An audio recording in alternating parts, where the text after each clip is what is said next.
Welcome back to Mr. Midnight. So, imagine this second the worst snowstorm ever. It's so cold that your car won't start. So cold that ice forms inside your house. And then, you see something that shouldn't be there. Tonight, I've got 7 true stories from Alaska that'll freak you out. Real people, real storms, real horror. Like this wildlife officer who found bears that were way too smart. These things hunted like they understood humans. Or this mom who saw kids playing in the snow during a deadly blizzard. Sounds normal, right? Except those kids were wearing summer clothes. In negative 100 degrees. Yeah, these aren't made-up stories. These actually happened. Real names, real places, real fear. If you're new here, subscribe to Mr. Midnight because we only bring you true horror stories. Hit the bell so you don't miss the next one. Trust me, you'll want to see what's coming. Okay, let's jump in. Because when Alaska gets hit by a monster storm, the cold isn't the only thing you need to worry about. Let's go.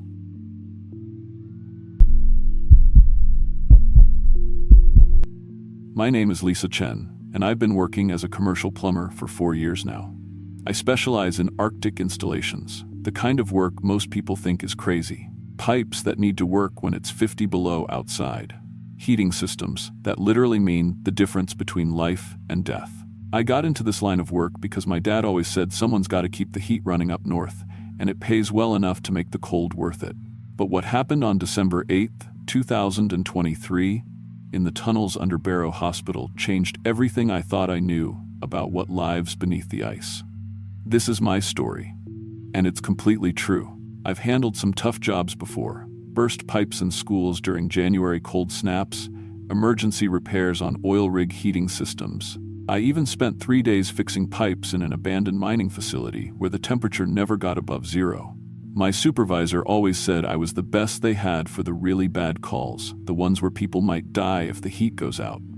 I was proud of that reputation. I thought I'd seen every kind of underground nightmare you could imagine. The call came in at 2:47 a.m. during the worst blizzard Barrow had seen in 20 years.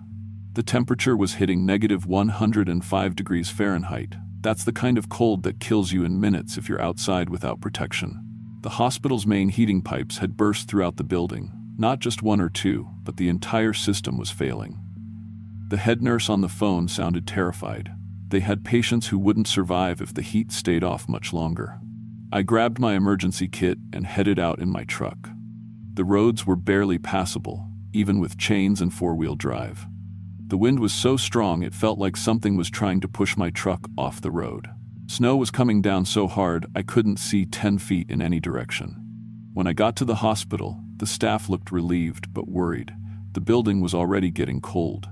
You could see your breath in some of the hallways, and I could smell that sharp, metallic scent that air gets when it's too cold for human lungs.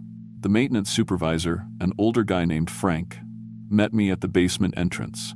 His hands were shaking, not from cold, but from nerves. The main pipes run through the tunnel system under the building, he said, handing me a flashlight and a set of blueprints that looked like they'd been copied too many times. Most of it's crawl space, but there are some bigger sections. The breaks are definitely down there. We can hear water running, but we can't see where it's coming from. I looked at the blueprints while breathing through my mouth to avoid the stale basement smell. Standard hospital underground layout, maintenance tunnels running under the foundation, connecting to the main utility lines. Nothing unusual. I've worked in dozens of similar setups. How deep do these go? I asked. Frank shrugged, but his eyes didn't meet mine. Maybe 8 feet below the basement level. Built in the 70s. Should be pretty straightforward. Something in his voice made me pause. 26 years of plumbing experience had taught me to notice when people weren't telling the whole truth about a job site. Frank, have you been down there before? Once. Long time ago. Lost my flashlight and got turned around pretty bad. Haven't been back since. I suited up in my cold weather gear and grabbed my tools. Standard repair kit, pipe cutters, torch with 2 backup fuel tanks, spare joints, industrial sealant, everything I needed to get the heat running again. The basement entrance to the tunnels was a narrow metal door marked maintenance only. When Frank unlocked it, the smell that rushed out made my stomach turn. It wasn't just cold air, it was the smell of something rotting, mixed with wet earth and something else I couldn't identify. Something organic and wrong. "Radio, if you need anything," he said, handing me a walkie-talkie with shaking hands. "I'll be monitoring from the main desk." The tunnel entrance was tight, about 4 feet high and 3 feet wide. I had to crawl on my hands and knees with my tools and a drag bag behind me. The concrete walls were covered in frost so thick it looked like fur, and my flashlight beam showed the main heating pipes running along the ceiling. Ice crystals hung down like teeth. I could hear water dripping somewhere ahead of me, which meant I was close to at least one of the breaks. But underneath that, I could hear something else, a faint scratching sound, like fingernails on metal. The cold down there wasn't normal cold. It was the kind that seeps through layers of insulation and settles in your bones. My breath came out in clouds so thick I could barely see through them. The permafrost walls were weeping, slowly melting and refreezing in patterns that looked almost like writing. After crawling for about 10 minutes, my knees already numb from the frozen concrete, the tunnel opened up into a larger space. I could finally stand up, maybe 6 feet high. That wasn't on the blueprints. According to the plans Frank had given me, this section should have been another crawl space. But here I was, standing in what looked like a natural cave carved into the permafrost. I checked my radio. "Frank, are you there?" Static, then his voice came through weak and crackling. "Yeah, Lisa, you find the break?" "Not yet, but these tunnels are bigger than your blueprints show. Much bigger." I could taste something metallic in the air now, like blood mixed with copper pipes. That's weird. Those plans are from the original construction. Maybe there was some settling or expansion over the years. I kept moving deeper, my boots crunching on something that wasn't just ice. When I looked down with my flashlight, I saw small bones scattered across the tunnel floor. Bird bones, maybe, or rats. The damaged pipes continued into this larger space, and I could hear the water more clearly now, but also that scratching sound, getting louder. My equipment started acting strange around this point. My digital pressure gauge kept showing readings that made no sense. Pressure spikes that should have been impossible in a broken system. The numbers kept jumping between normal readings and complete system failure, like something was interfering with the sensors. My thermal scanner was picking up heat signatures in the walls, moving in patterns that suggested something warm-blooded was living in the permafrost. Something big. The tunnel branched off in 3 directions. None of these branches were on the blueprints. The air here was different, thicker, with a smell like meat that had been frozen and thawed too many times. I followed the sound of running water down the middle path, and that's when I started noticing the claw marks. They were carved deep into the frozen earth walls, gouges about 6 inches long, in sets of 4, too big for any Arctic animal I knew about. Bears don't dig tunnels like this, and their claws don't make marks that deep in frozen ground. These looked almost human, but the size was all wrong. Like human hands, but twice as long as they should be, with fingers that ended in points sharp enough to carve permafrost. I kept telling myself it was just ice formation, or maybe damage from construction equipment years ago. But the marks were everywhere, and they looked fresh. Some of them had ice crystals in them that hadn't been there long. Others had dark stains around the edges that I didn't want to think about. That's when I heard the clicking.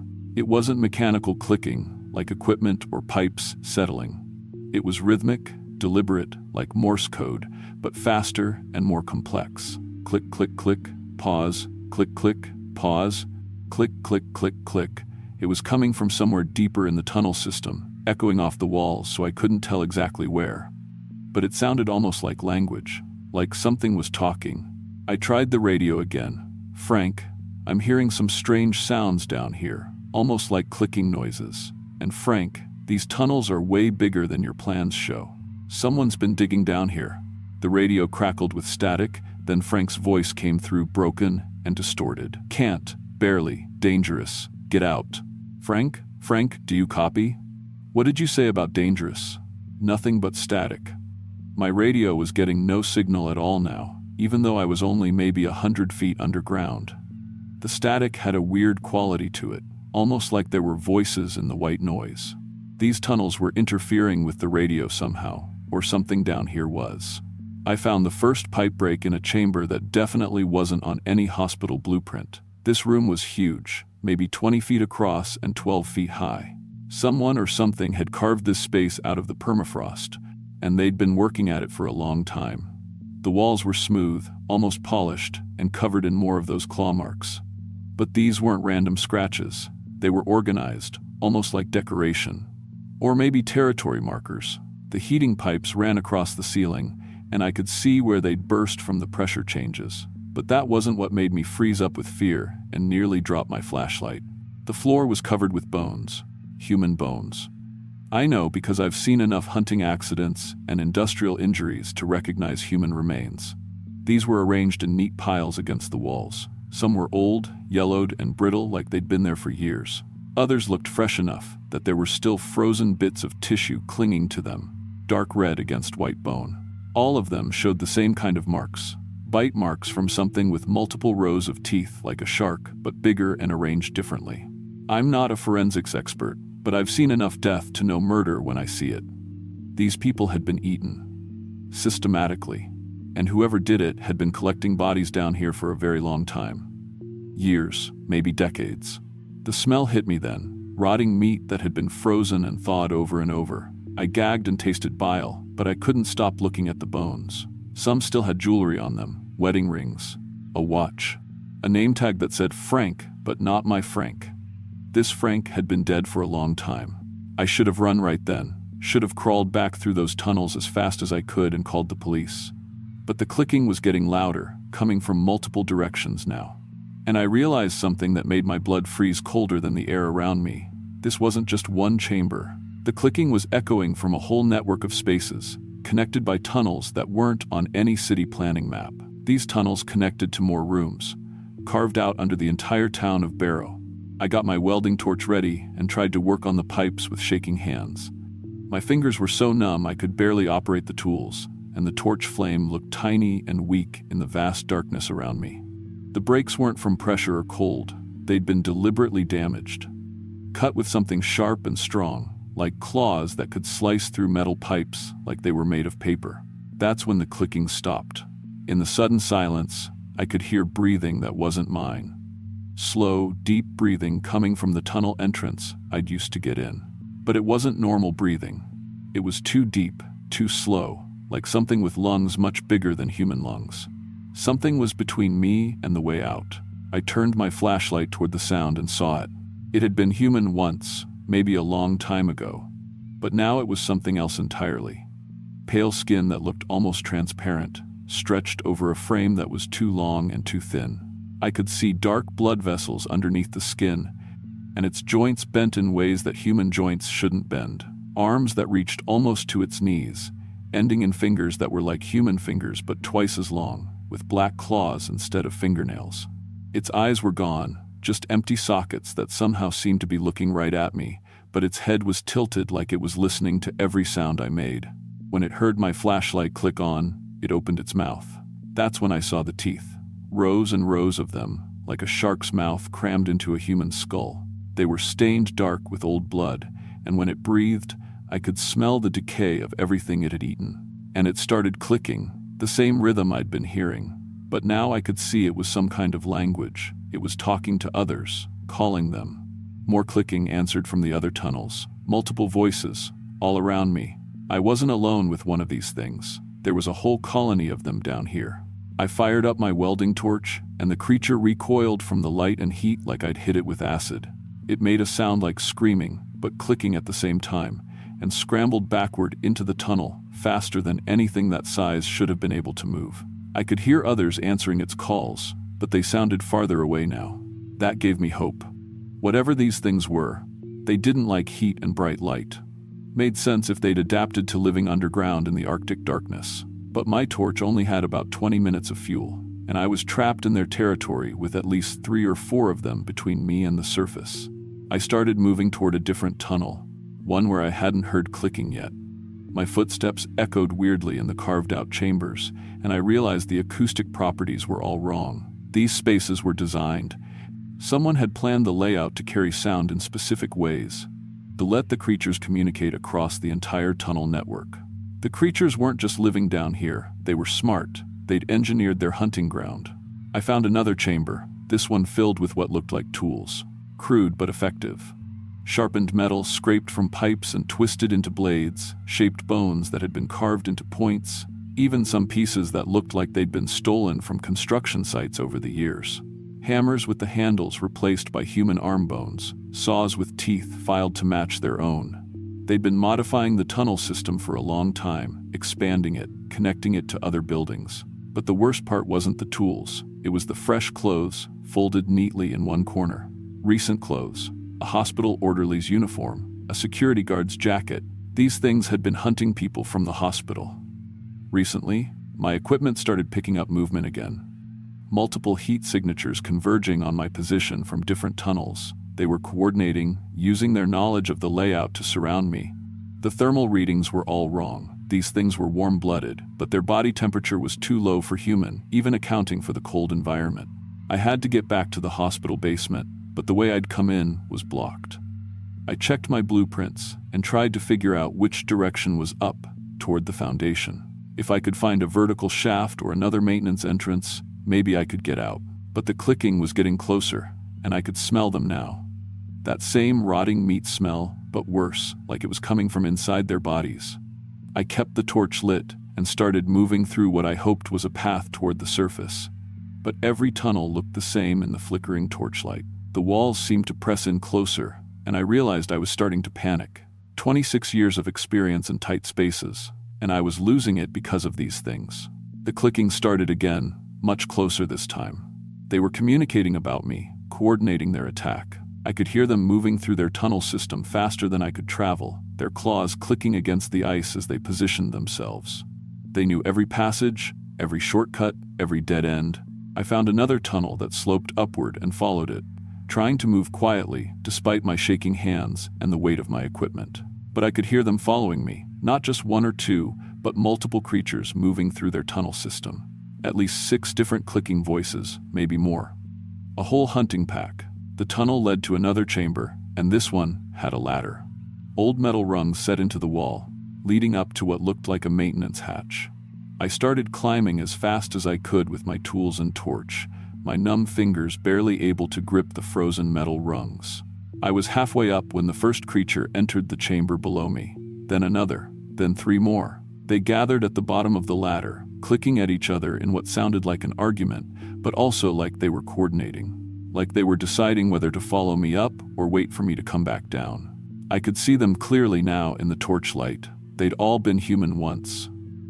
Different ages, different sizes, but all changed into the same pale, elongated nightmare. Some still had bits of human clothing clinging to them, rotted and frozen to their skin. One was wearing the remains of a hospital name tag. I reached the hatch and pushed. Locked from the inside, I could hear them starting to climb below me, their claws scraping against the metal rungs like fingernails on a chalkboard. I used the torch on the lock mechanism, melting the metal and filling the air with toxic smoke that made my eyes water and my lungs burn. The hatch finally gave way and opened into a storage room in the hospital basement. I hauled myself through and slammed it shut, then dragged the heaviest shelf I could find over the top to block it. I could hear them underneath, scratching at the metal with their claws, clicking angrily. The sound was so loud it seemed like they were trying to claw their way through solid steel. I ran to find Frank and the hospital staff, my legs shaking so badly I could barely walk straight. When I told them what I'd found, most of them looked at me like I was suffering from hypothermia, hallucinations, or carbon monoxide poisoning. The head nurse actually suggested I go to the emergency room for evaluation. But Frank believed me. His face went completely white when I described the creatures. "How many?" he asked. "At least 6, maybe more. Frank, they've been hunting people. There are fresh clothes down there, recent kills." Frank nodded slowly. "We've had staff go missing during bad storms over the years. Security guards who went to check the basement and never came back. Maintenance workers. We always assumed they got lost in the storm outside, but we sealed every tunnel entrance we could find with welding equipment and concrete, working through the night." The clicking stopped after that, but I could still feel them down there, waiting, testing the sealed entrances. Learning. 3 days later, people in black suits showed up. They said they were from building safety inspection, but they had government IDs and brought equipment I'd never seen before. Ground-penetrating radar, thermal imaging that could see through concrete, military-grade sealing compounds. They asked me a lot of questions about what I'd seen. Specific questions about the creature's behavior, their tool use, their apparent intelligence. They seemed especially interested in the fact that they'd been coordinating their hunt. When I asked what they were going to do, they told me it was classified and gave me a check for consultation services that was bigger than my annual salary. The hospital closed permanently 2 weeks later. Official reason was structural damage from the storm, but I know better. 6 months after that, Barrow itself was evacuated. The government said permafrost instability was making the ground unsafe for permanent buildings, but they evacuated in the middle of summer when the permafrost was most stable. I've tried to find information about what happened after I left. The hospital was demolished, and the site was filled with concrete 50 feet deep. The entire block was condemned and turned into a geological research station that's off-limits to civilians. I can't work underground anymore. Even being in a basement makes my hands shake and brings back the smell of rotting meat and the sound of clicking in languages that shouldn't exist. I moved to Phoenix and switched to residential plumbing. Nice, safe, above-ground pipes, no crawl spaces, no basements, no tunnels. The government provides my health insurance and counseling through something they call a consultation contract. My therapist has a security clearance and makes me sign papers before every session. She knows exactly what happened to me, but we're not allowed to use specific words to describe it. We call them entities or subjects. Never creatures, never evolved humans, never cannibals. But sometimes, when I'm working on pipes in a crawl space, I hear clicking sounds that aren't really there. And when the wind blows hard at night, it sounds like scratching against metal. I wonder how many other towns have tunnel systems carved underneath them, filled with things that used to be human but got hungry enough to become something else. And I wonder if the government really sealed all the tunnels, or if they just slowed them down. Because 3 weeks ago, I got a call from a plumber in Nome. They've been having problems with their tunnel systems during storms, people going missing, strange sounds underground. They wanted to know if I'd consult on a job. I hung up the phone. Some tunnels are better left unexplored.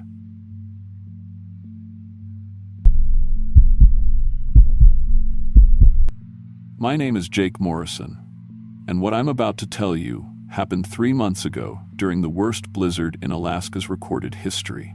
I've been a gas station attendant for 8 years. Not just any gas station, but Highway 3 service station, the most isolated fuel stop in North America. We're 89 miles north of Fairbanks, and for 200 miles in either direction, we're the only place to get gas, food, or shelter. I've pulled 17 people out of cars buried in snowdrifts. I've kept families alive in our heated shop while rescue crews worked for days to reach them. I've seen what hypothermia does to human bodies, watched grown men cry when they see our lights through a whiteout. My job isn't just pumping gas. Out here, I'm often the difference between someone going home to their family or becoming another name on Alaska's memorial wall for highway fatalities. But I never imagined that the real danger wouldn't come from the cold.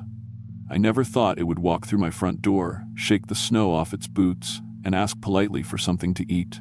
March 15th started like any severe weather day. The National Weather Service had been tracking the storm system for a week, a massive Arctic front combining with moisture from the Pacific to create what they called a potentially catastrophic weather event. By 3 p.m., we'd hit minus 97 degrees. By sunset, it was minus 107, with wind gusts over 80 miles per hour. Wind chill calculations stopped making sense. The computer just displayed fatal exposure in red letters. I'd sent my relief worker, Tommy, home early, around 4 p.m. when the last trucker convoy made it through heading south. The highway patrol shut down the road 20 minutes later. Emergency services suspended all operations. Even the rescue helicopters were grounded. Anyone caught outside would die in less than 3 minutes. Our station sits like a lighthouse in an ocean of death. The main building houses the shop, a small kitchen, restrooms, and my office. We've got a military-grade backup generator, enough emergency food for 50 people for a week, and heating systems designed for Arctic research stations. The gas pumps are enclosed in heated shelters with automatic de-icing systems. When people are dying in their cars just miles away, we're their only hope.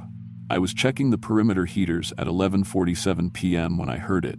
3 slow, deliberate knocks on the front door. Not the desperate pounding of someone freezing to death, but patient, almost polite knocking, like someone who had all the time in the world. The security cameras were useless. covered in ice and whipping snow.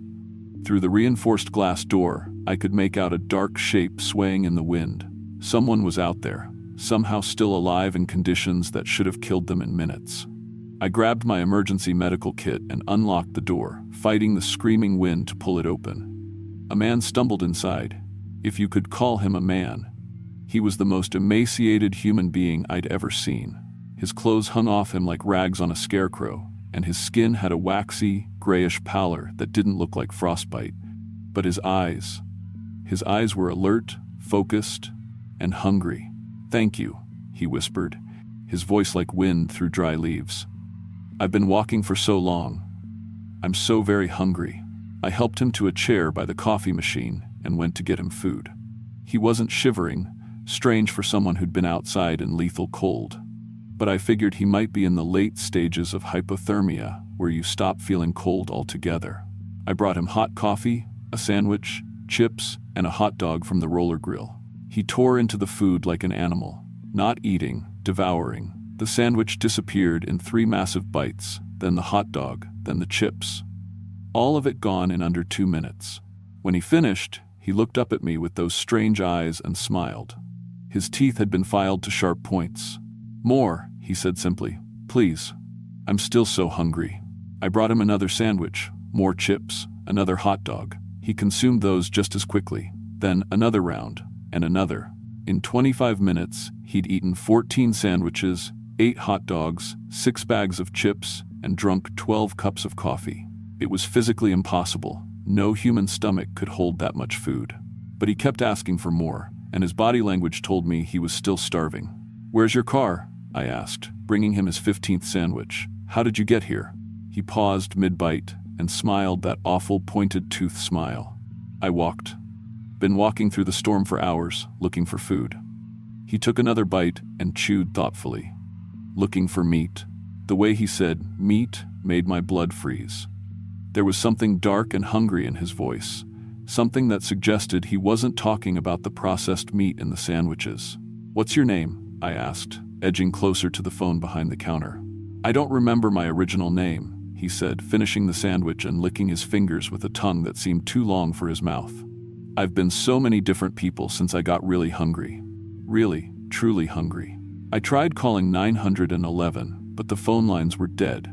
The emergency radio was picking up nothing but static. The storm had knocked out all communications. I was completely alone with this stranger who'd somehow survived impossible cold and was eating everything in sight, but never seemed satisfied. "Tell me about the other workers here," he said casually, now browsing the snack aisle like he owned the place. "When do they usually arrive? How many of you are there?" Every instinct I'd developed in 8 years of night shifts told me not to give him information about our staffing. "It's just me tonight," I said. "No one else comes in during storms like this." His eyes lit up with genuine delight. "Just you? All alone in this warm little sanctuary?" He laughed, and it sounded like ice cracking under pressure. "That's perfect. That's exactly what I was hoping to hear." I backed toward my office where I kept the emergency flare gun. This guy was clearly dangerous, maybe an escaped mental patient. But when I glanced at the security monitor, I saw something that stopped my heart cold. There were no footprints in the snow leading to our door. The storm was vicious, but it wasn't erasing tracks that fast. It was like this man had materialized out of the darkness itself. "I want to tell you a story, Jake," he said, and I'd never told him my name. "About a man who used to be like you. He had a job, a normal life, a normal human appetite. But 2 winters ago, he got stranded in a blizzard just like this one.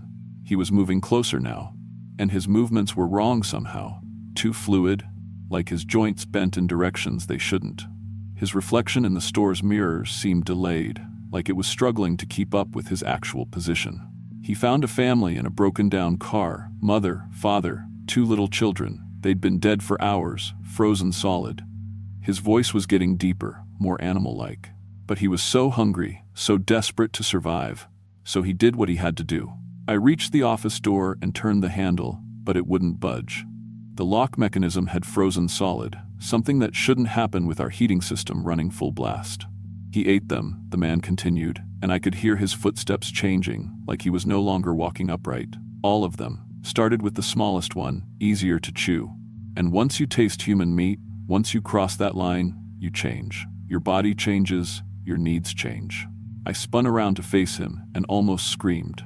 His appearance had altered dramatically. His limbs had elongated, his fingers ending in black claws that scraped against the floor.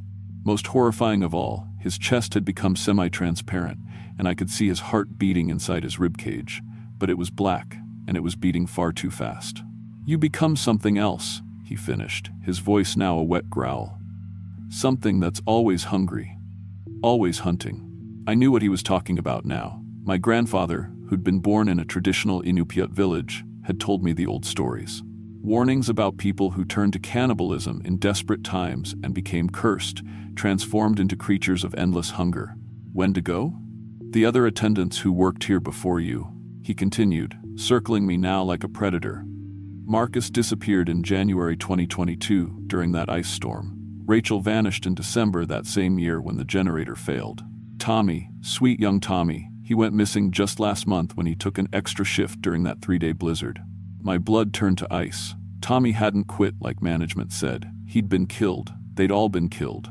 "I've been using this place as my hunting ground for years," the Wendigo explained, its voice now barely human. "Stranded travelers stop here seeking warmth and safety. They trust you, the friendly attendant. And when they let their guard down, when they're tired and grateful." It smiled, showing a mouth full of needle-sharp teeth. "I eat well." It lunged at me with inhuman speed. I threw myself sideways, grabbing a fire extinguisher from behind the counter. I sprayed it directly in its face, and it stumbled backward, clawing at its eyes and releasing a sound like a wounded animal. High-pitched, agonized, and completely inhuman. I ran for the storage room where we kept the emergency flare gun, but the Wendigo recovered faster than I'd hoped. I could hear it behind me, no longer bothering to walk on 2 legs. Its claws scraped against the linoleum as it pursued me on all 4s. I slammed the storage room door and turned the deadbolt, but I could already hear it scratching at the metal, trying to dig through. The sound was like fingernails on a chalkboard, but deeper, more aggressive. "I can smell your fear through the door, Jake," it called out, its voice muffled but still terrifyingly clear. "I can smell your blood pumping, your adrenaline spiking. You smell delicious, young, healthy, full of life that I can steal." I found the flare gun and loaded it with shaking hands. The scratching stopped suddenly, and everything went quiet except for the storm outside. That silence was somehow worse than the sounds. Then the lights went out. The emergency lighting kicked in after a few seconds, bathing everything in hellish red. Through the gap under the door, I could see shadows moving. Too many shadows for one creature. It was like the Wendigo was multiplying, or changing shape, or casting reflections that moved independently. "You know what the best part is?" Its voice came from directly outside the door now. "When the storm passes, and they find your remains, they'll blame exposure. Just like the others. Poor Jake Morrison couldn't handle the isolation. Wandered outside in a blizzard and froze to death. They'll never suspect that something ate him alive in his own workplace."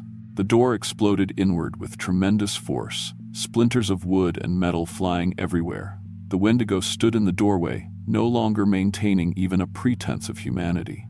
It was 8 feet tall now, skeletal but impossibly strong, with arms that reached nearly to the floor and a skull that had elongated into something wolf-like but wrong. I fired the flare directly into its chest. The magnesium burned through its gray skin with a wet, sizzling sound, and it screamed, a sound that shattered 2 of the light fixtures and made my ears ring. It stumbled backward, clutching the burning wound, but I could already see the flesh beginning to knit itself back together. "That hurt," it snarled, its voice now coming from multiple throats simultaneously. "That actually hurt. It's been so long since anything caused me pain.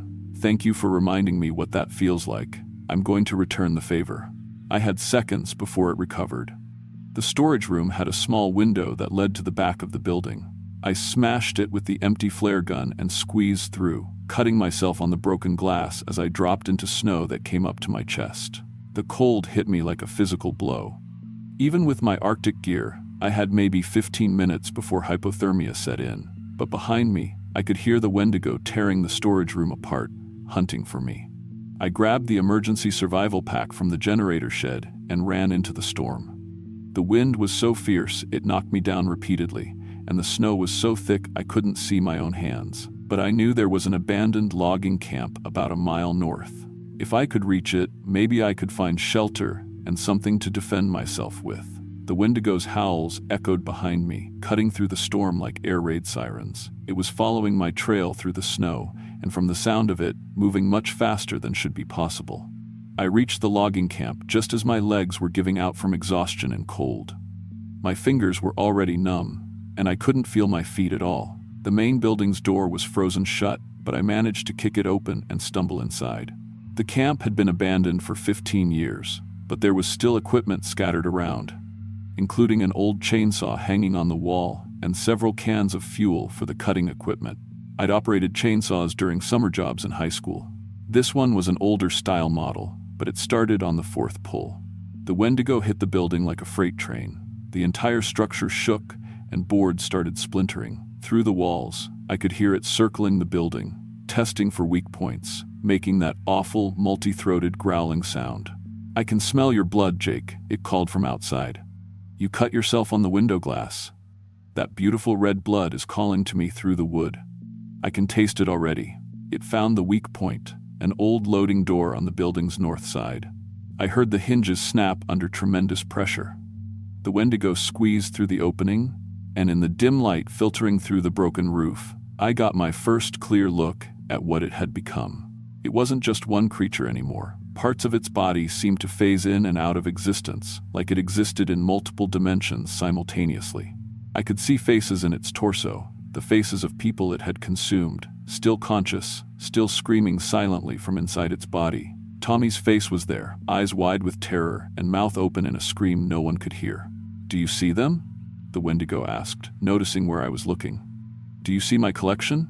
They're all still alive in here, Jake, still aware, still experiencing every moment of being digested for eternity." Tommy was delicious, so young, so full of hope and energy. "You'll make a fine addition." It lunged at me, and I swung the chainsaw in a wide arc. The blade caught it across the midsection, spraying black ichor across the walls. But instead of falling, it just laughed. "Physical damage means nothing to me now," it said, its wound already closing. "I'm hunger itself given form. I'm the winter that never ends, the starvation that drives good people to monstrous acts. You can't kill an idea, Jake. You can't kill hunger itself."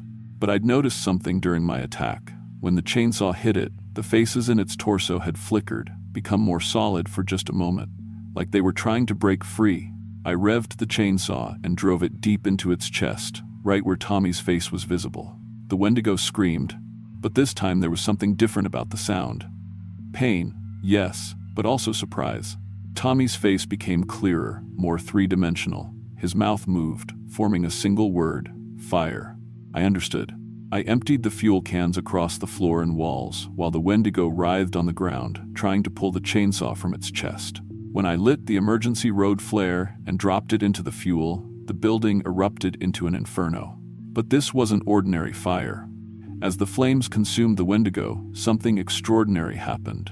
The faces trapped in its body began separating from it, becoming visible as ghostly figures standing in the flames. Tommy, Marcus, Rachel, and dozens of others I didn't recognize. They were free. The Wendigo's screams went on for what felt like hours. But gradually they changed. The inhuman roaring became more human, more pitiful. As the fire burned away the layers of corruption, I could see the original man underneath, starved, desperate, terrified of what he'd become. "I'm sorry," he whispered as the flames consumed him. "I was so hungry, so cold. I just wanted to live." The rescue snowplow found me the next morning, unconscious in the snow, 50 yards from the burning remains of the logging camp. I'd lost 3 toes and the ring finger on my left hand to frostbite, but I was alive. The gas station was permanently closed after that night. The official report blamed structural damage from the storm and electrical fires. But I know the real reason. Highway Patrol increased their winter patrols and built a new emergency shelter with full-time staff at the halfway point. The missing persons cases for Tommy, Marcus, and Rachel were officially closed and marked presumed dead due to exposure. Their families got death certificates and insurance settlements, but I know the truth. They helped me defeat the thing that killed them. I moved to Phoenix 6 months later. I work at a small gas station outside the city now, where the biggest danger is heat stroke and the occasional rattlesnake. But I still can't handle cold weather. Even air conditioning makes me break out in a sweat. Sometimes, on quiet desert nights when the wind picks up, I hear something in the distance. Not the Wendigo, that thing is gone. But something else. Something hungry. And I remember what it said about hunger being an idea, a force that can't be destroyed. There are other isolated places out there, other desperate people facing impossible choices. And when civilization is just a thin layer over our animal nature, when survival becomes the only law that matters, people can become monsters. If you ever find yourself stranded on a lonely road during a storm, be very careful who you trust. Sometimes the real danger isn't the cold or the isolation. Sometimes it's the thing that's been waiting in the warm, safe place, wearing a human face and asking politely for something to eat. And sometimes that thing used to be human too.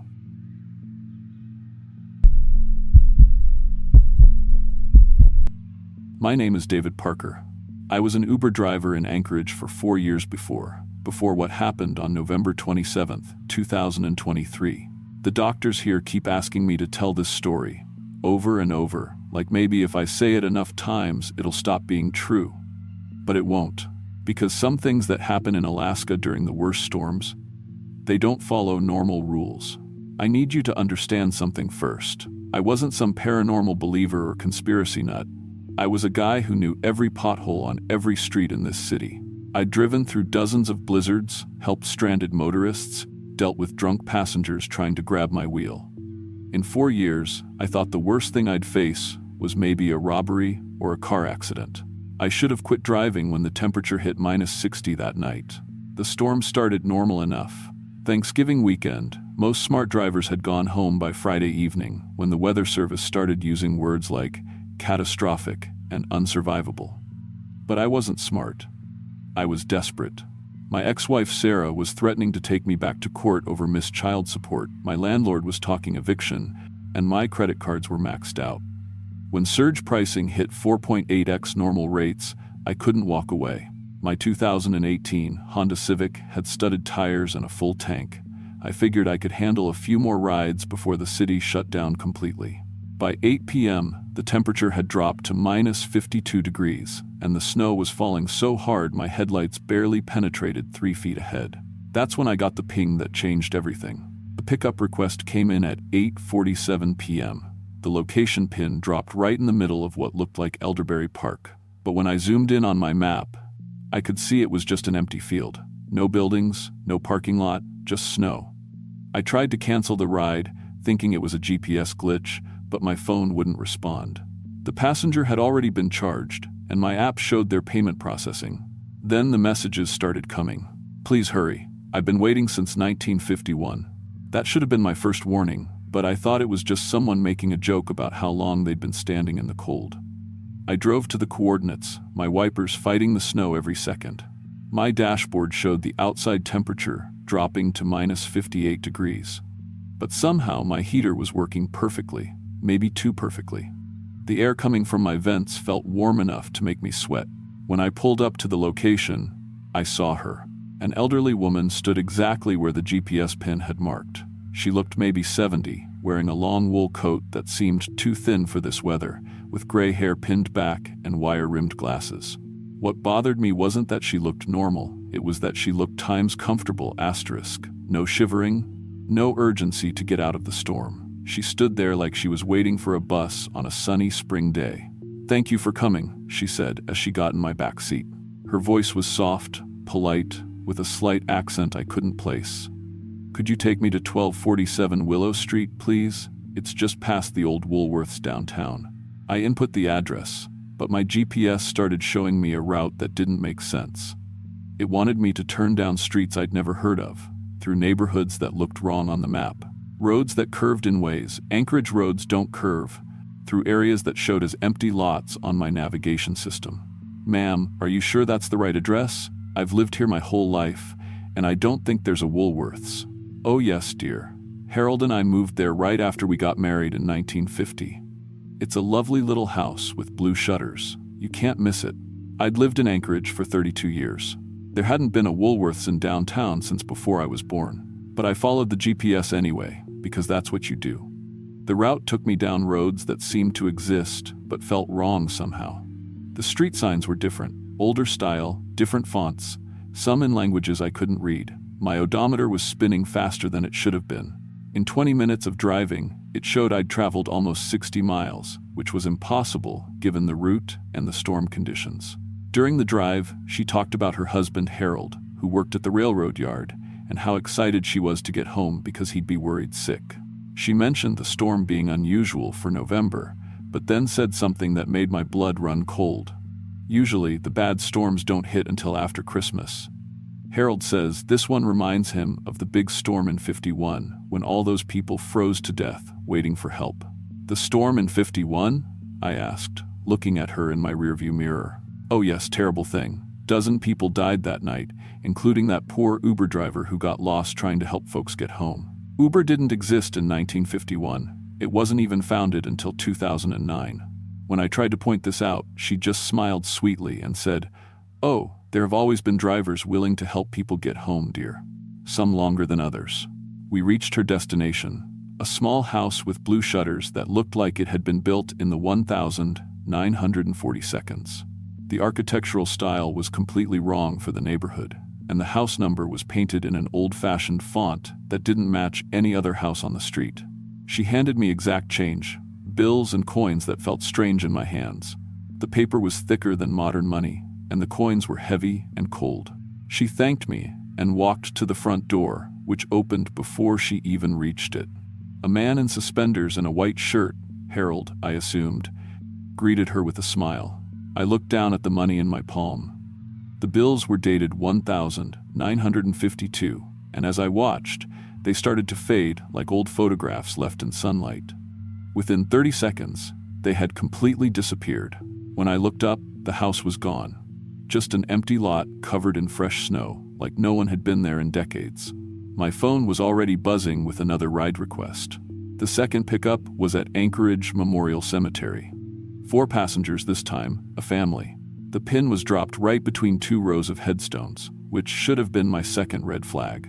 But the surge pricing was now at 5.4x, and the trip was worth $93.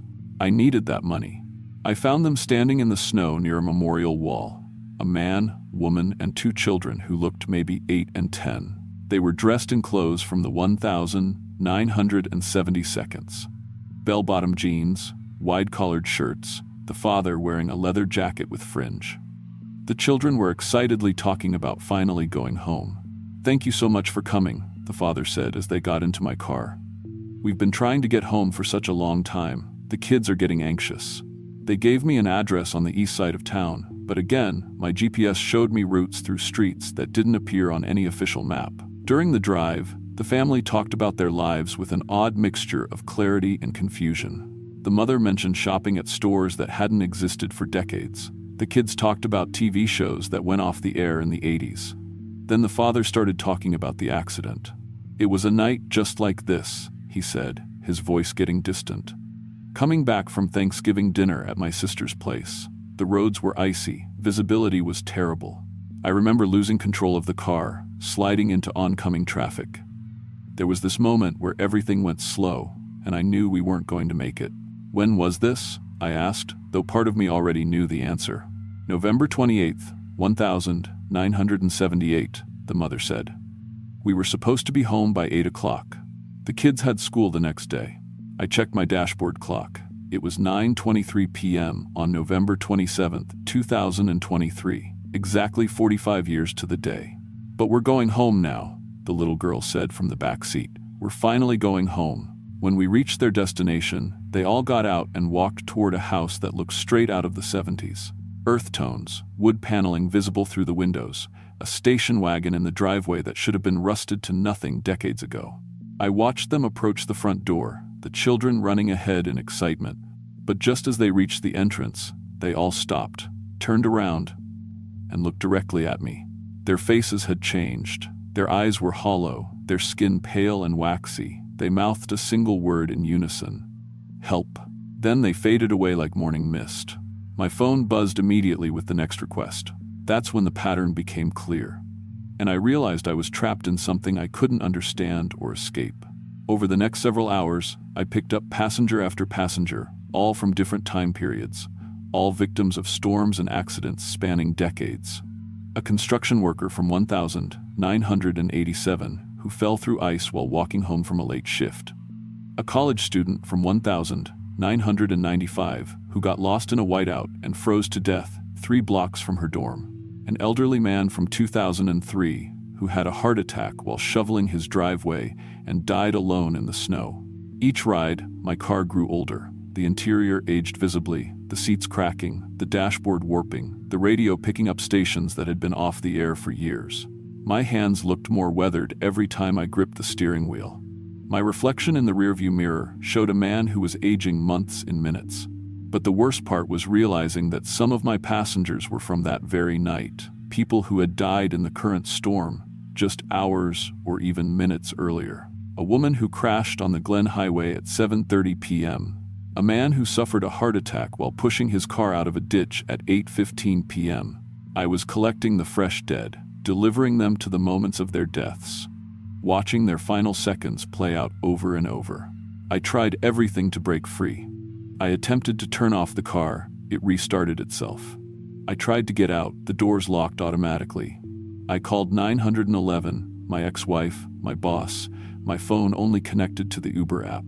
Each completed ride made me feel more hollow, like something essential was being drained from my soul. The passengers began to change as the night went on. They stopped pretending to be alive. They talked openly about their deaths, about how cold it was being dead, about how they'd been waiting so long for someone to take them home. Some had been waiting decades for their final ride. "You're the ferry now," one passenger told me, a woman who died in a 1963 blizzard. "Every storm needs a ferry to take the dead home." The last driver served for 37 years before he found a replacement. "What happened to him?" I asked. "He's still driving, somewhere in the storm, but now it's your turn." By 3 a.m., I had completed 17 impossible rides. My trip log showed over 400 miles driven, but my fuel gauge hadn't moved. My body felt ancient, and my reflection showed a man 20 years older than when the night began. That's when I received the final ride request. The pickup location was exactly where I was parked. The passenger name was David Parker. The destination was listed as the route home, permanent assignment. I understood then. The supernatural taxi service needed a permanent driver, someone to collect the dead during every storm, forever. I was supposed to accept this final ride and become like my passengers, caught between life and death, serving an endless route through the worst weather Alaska could produce. But as I stared at that final request, something inside me rebelled. Instead of accepting the ride, I shifted into drive and floored the accelerator straight toward the concrete barrier at the end of the parking lot. The car fought against me, the steering wheel burning my hands, the passengers from all my previous rides materializing in my back seat, screaming for me not to break the cycle. "You can't leave us," they cried. "Who will take us home?" "Someone else," I said, and slammed into the barrier at 45 miles per hour. The crash should have killed me. The doctors say it's a miracle I survived. The car was completely destroyed, wrapped around the concrete like it had been hit by a freight train. But I wasn't found until 3 days later, when a snowplow driver noticed the wreckage. I woke up here, in the psychiatric wing of Anchorage Regional Hospital, with frostbite so severe they had to amputate 3 fingers. The police report says I was found wearing clothes that looked decades old, and my hair had turned completely gray overnight. They estimated I'd been exposed to temperatures below -70 for over 6 hours, which should have killed me. But that's not the worst part. The worst part is what the accident left behind. I can see them now, all the people who are going to die in storms, not just in Alaska, but everywhere. I'll be sitting here in my hospital bed, and suddenly I know that a family in Minnesota is about to slide off an icy overpass, or that an elderly man in Montana is having a heart attack while shoveling snow. The visions come with perfect clarity. I see their faces, their last moments, their terror as they realize they're not going to make it home. And I feel responsible for every single one, because I broke the cycle that was supposed to collect them. The doctors think I'm having psychotic episodes. They've diagnosed me with severe PTSD, hypothermia-induced brain damage, and acute stress reaction. They don't believe me when I tell them about the supernatural taxi service or the dead passengers. They think the cold damaged my brain and created elaborate delusions. But I know it's real because the emergency services have started calling me. 3 weeks after the accident, I called in a warning about a specific intersection in downtown Anchorage. I told them a blue sedan was going to lose control at 2:17 p.m. and hit a pedestrian. They thought I was crazy until it happened exactly as I described. The pedestrian survived because they moved the crosswalk barriers based on my warning. Since then, I've prevented 18 deaths that I know of. The dispatchers have given me a direct line now. They call me Oracle. They think I'm some kind of savant who can predict weather-related accidents. They don't know I'm seeing the deaths that would have been collected by the supernatural taxi service I destroyed. But it's killing me. Each vision, each warning, each life I save drains more of whatever keeps me alive. My doctors can't explain why I'm aging so rapidly, why my body shows signs of continuous exposure to extreme cold, even though I haven't been outside in weeks. I know what's happening. The supernatural world doesn't like being cheated, and it's collecting its payment slowly, one life-saving vision at a time. I'm burning myself up to save people who would have died and become passengers on that endless route home.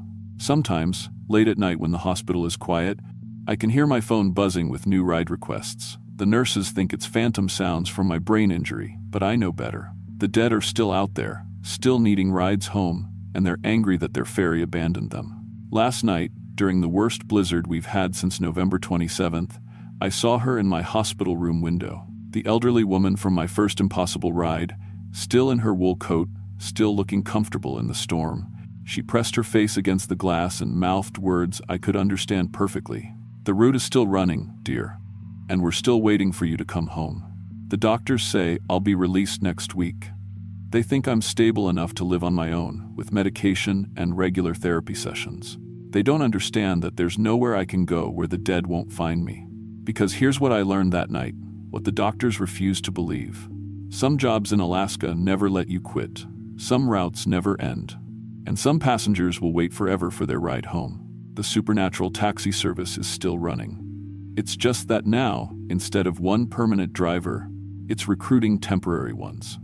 Every Uber driver, every taxi driver, every person willing to help stranded motorists during the worst storms. They all become part of the route, whether they know it or not. And when the next historic blizzard hits Anchorage, someone else will get that first impossible ride request. Someone else will pick up that elderly woman in her wool coat. Someone else will discover that some passengers have been waiting decades for their final trip home. I just hope they're stronger than I was. I hope they don't break the cycle. Because if they do, they'll end up like me, caught between the world of the living and the dead, aging rapidly as they burn their life force to save others, knowing that no matter how many warnings they give or lives they save, the route home never really ends. It just finds new drivers.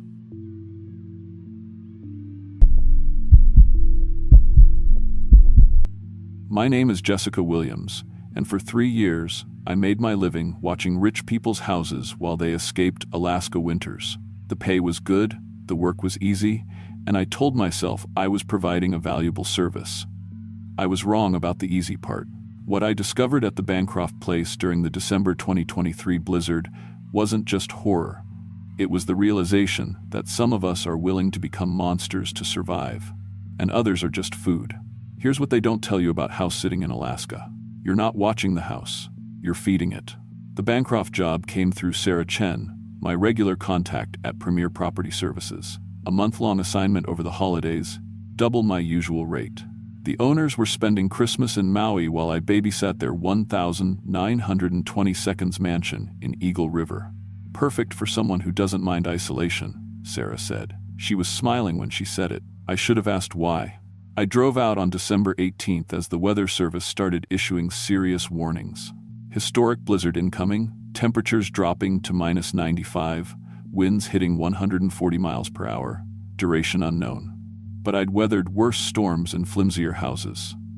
The Bancroft mansion was built for Alaska winters. Triple-pane windows, modern heating, backup generator, everything a professional needed.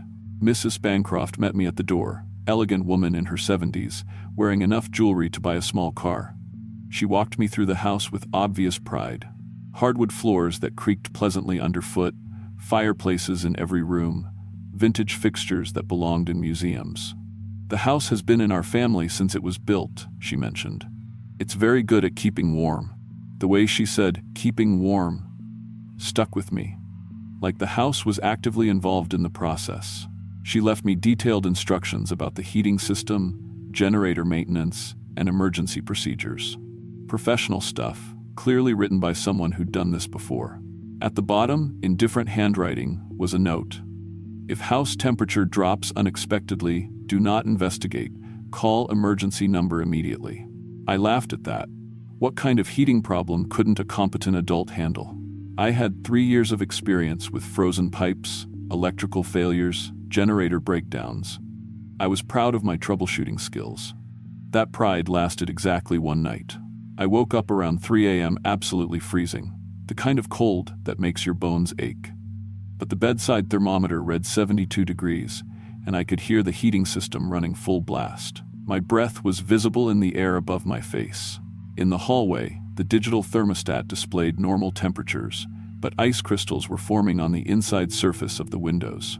Not condensation, freezing on cold glass, actual ice growing on the warm side. I touched the heating vents.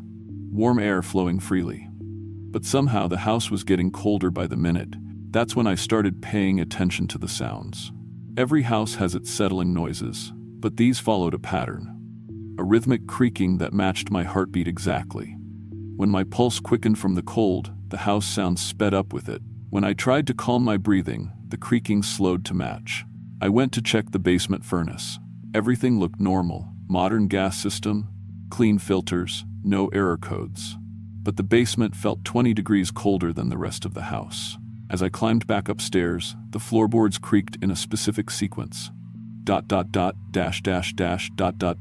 sauce in Morse code.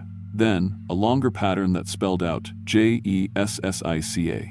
The house knew my name, and it was calling for help. Outside, the blizzard hit with historic fury around dawn. Power lines snapped under ice and wind, and the backup generator should have kicked in automatically. I went to check and found it in perfect working order. Fuel tank full, oil levels good, battery charged. But it refused to start. Not mechanical failure, just refusal, like the machine had developed opinions about its purpose. Within 2 hours, the interior temperature matched the -90 degrees outside. I piled on every piece of clothing I could find and wrapped myself in the expensive wool blankets Mrs. Bancroft kept in the linen closet.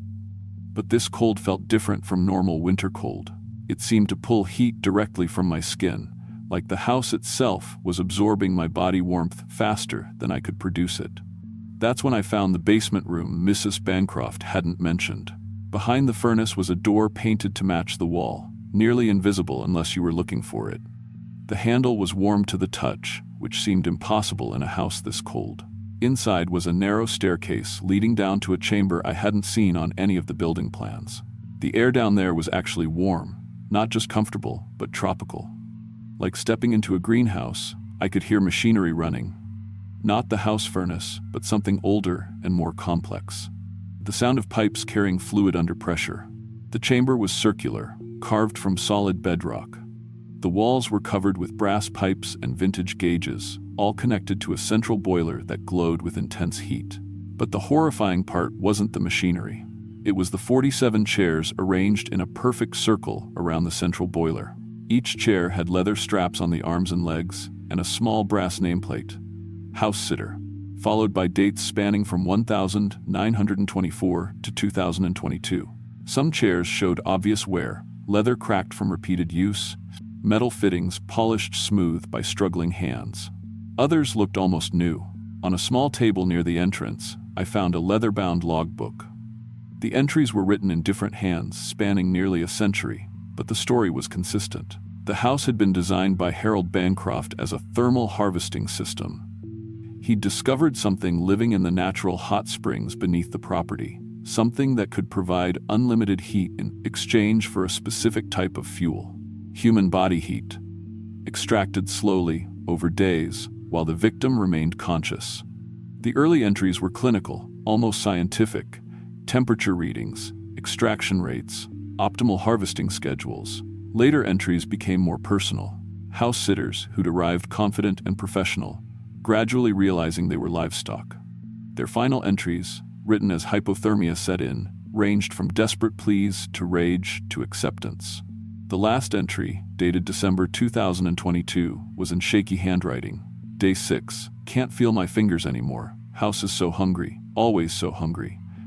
I understand now why Mrs. Bancroft smiled when she hired me. Next year, they'll need someone new. Hope she's stronger than me. I flipped to the back of the book and found a fresh page with today's date. In elegant cursive, someone had written, Jessica Williams. Day 1. Thermal extraction commencing. My core body temperature was dropping fast despite the warm air in the chamber. The brass pipes were humming with increased activity, and I could feel a subtle pulling sensation across my skin. The house wasn't just cold upstairs, it was actively draining heat from my body and channeling it down here to feed whatever lived beneath the foundation. But I still had one advantage the previous victims didn't have. I understood the system. The thermal extraction pipes ran from the living areas down to the chamber. If I could overload the system with more heat than it could process, maybe I could damage it enough to escape. The logbook showed the entity could only harvest during extreme cold when victims couldn't leave. Once the blizzard passed, rescue crews would find an empty house and another missing person report.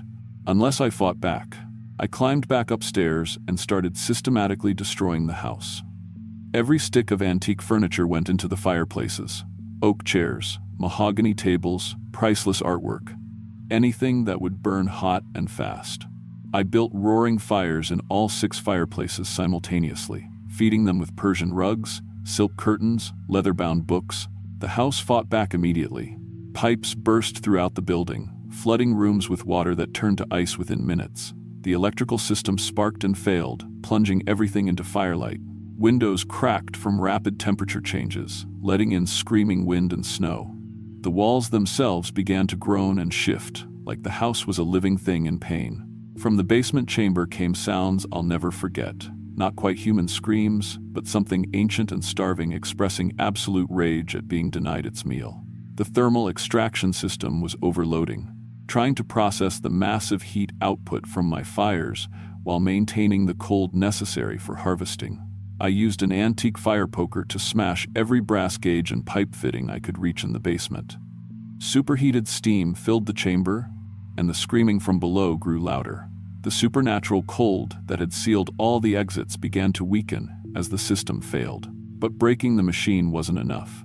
I could feel the entity down there, furious and desperate, trying to drain the last bits of heat from my body before I escaped. My vision was blurring from hypothermia, and my fingers were too numb to maintain grip on the poker. That's when I made the choice that still haunts me. I opened the main gas line to the house. The explosion wasn't immediate. Gas had to build up first, mix with air, find an ignition source. I had maybe 10 minutes to get clear before the whole place went up. But the entity below was dying, and it was trying to take me with it. I could feel my life force being pulled toward the chamber, my consciousness fading as it fed. I made it to the front door as the first explosion shook the foundation. The house had been built to contain and focus heat, which made it very effective as a bomb. The entire structure lifted off its foundation before collapsing into the underground chamber. The thing that had been feeding on house sitters for nearly a century died screaming beneath 10 tons of burning debris. The snowplow crew found me 3 miles away, hypothermic but alive. I'd crawled through the blizzard until my body shut down, but the explosion had created enough of a heat signature for the rescue helicopters to spot once the storm cleared. I spent a month in the hospital recovering from severe hypothermia and 3rd-degree burns from the explosion. The medical team said I was lucky to be alive. My core body temperature had dropped to 85 degrees when the rescue crew found me. Any lower, and I would have gone into cardiac arrest. Lost 3 fingers on my left hand to frostbite, along with parts of 2 toes. The nerve damage means I can't feel temperature properly anymore. Hot and cold all feel the same to my damaged skin. But the physical damage wasn't the worst part. During my hospital stay, I started having what the doctors called thermal hallucinations. I'd suddenly feel like I was back in that basement chamber, feeling my body heat being drained away degree by degree. The sensation was so real that nurses would find me trying to claw at my skin, convinced something was attached to me, feeding on my warmth. The investigation that followed revealed the true scope of the horror.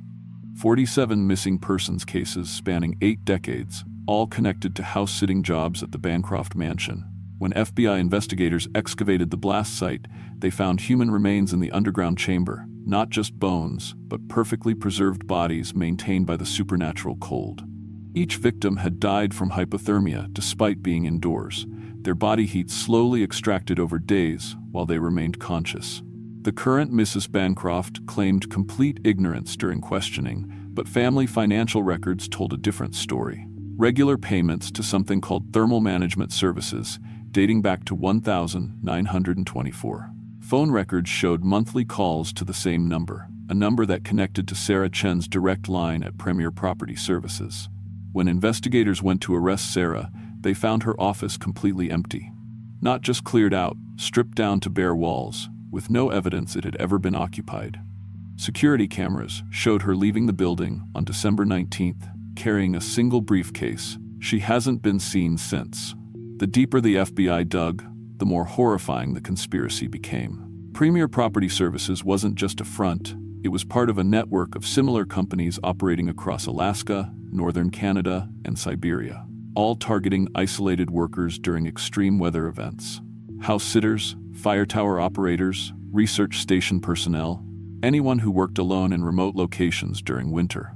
I'd been selected specifically because of my profile. No close family, no romantic relationships, irregular contact with friends.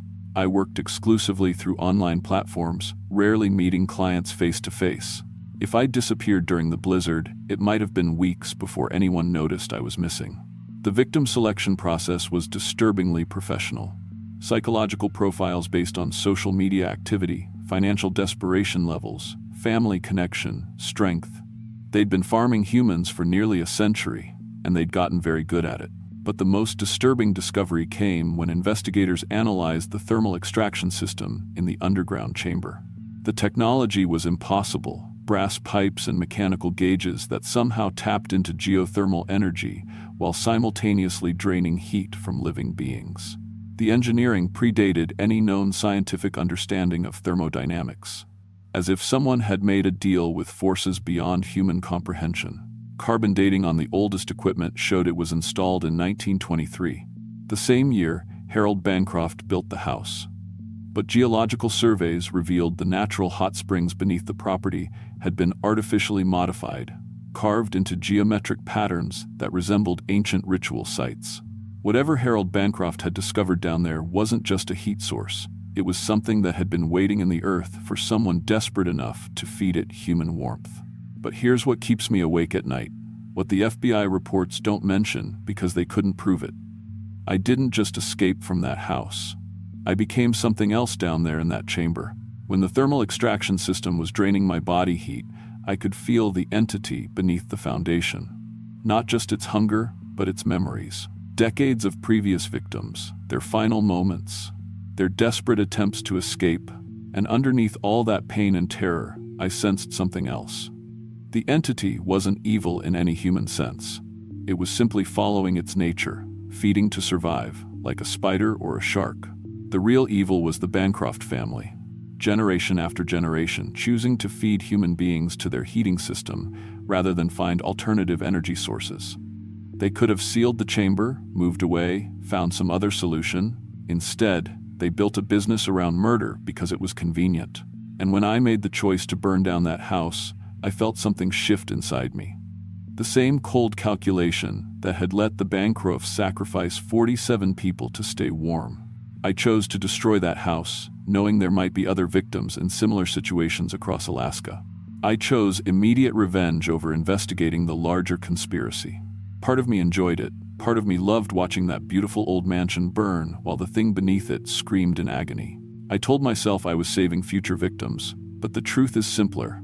I wanted it to hurt the way it had hurt me. The FBI found evidence of at least 6 other thermal management properties across Alaska after my incident. Houses built over modified geothermal sites, all with similar underground chambers, all with decades of missing persons cases.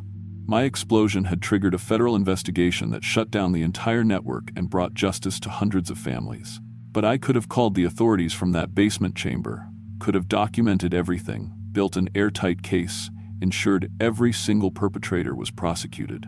Instead, I chose to be judge, jury, and executioner because it felt better than being a victim. I can't work as a house sitter anymore. The cold sensitivity makes it physically impossible, but there's a deeper issue. I can't trust any house, any client, any property management company. The gig economy that I'd relied on for income was revealed as a hunting ground for predators who understood that desperate people make perfect victims. You see, the Bancroft conspiracy worked because of economics, not supernatural horror.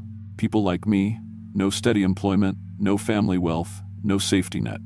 We're invisible to society until we disappear entirely. We take jobs other people won't consider because we can't afford to be choosy. We work alone in dangerous conditions because the pay is better than retail or food service. The house-sitting industry is built on exploitation.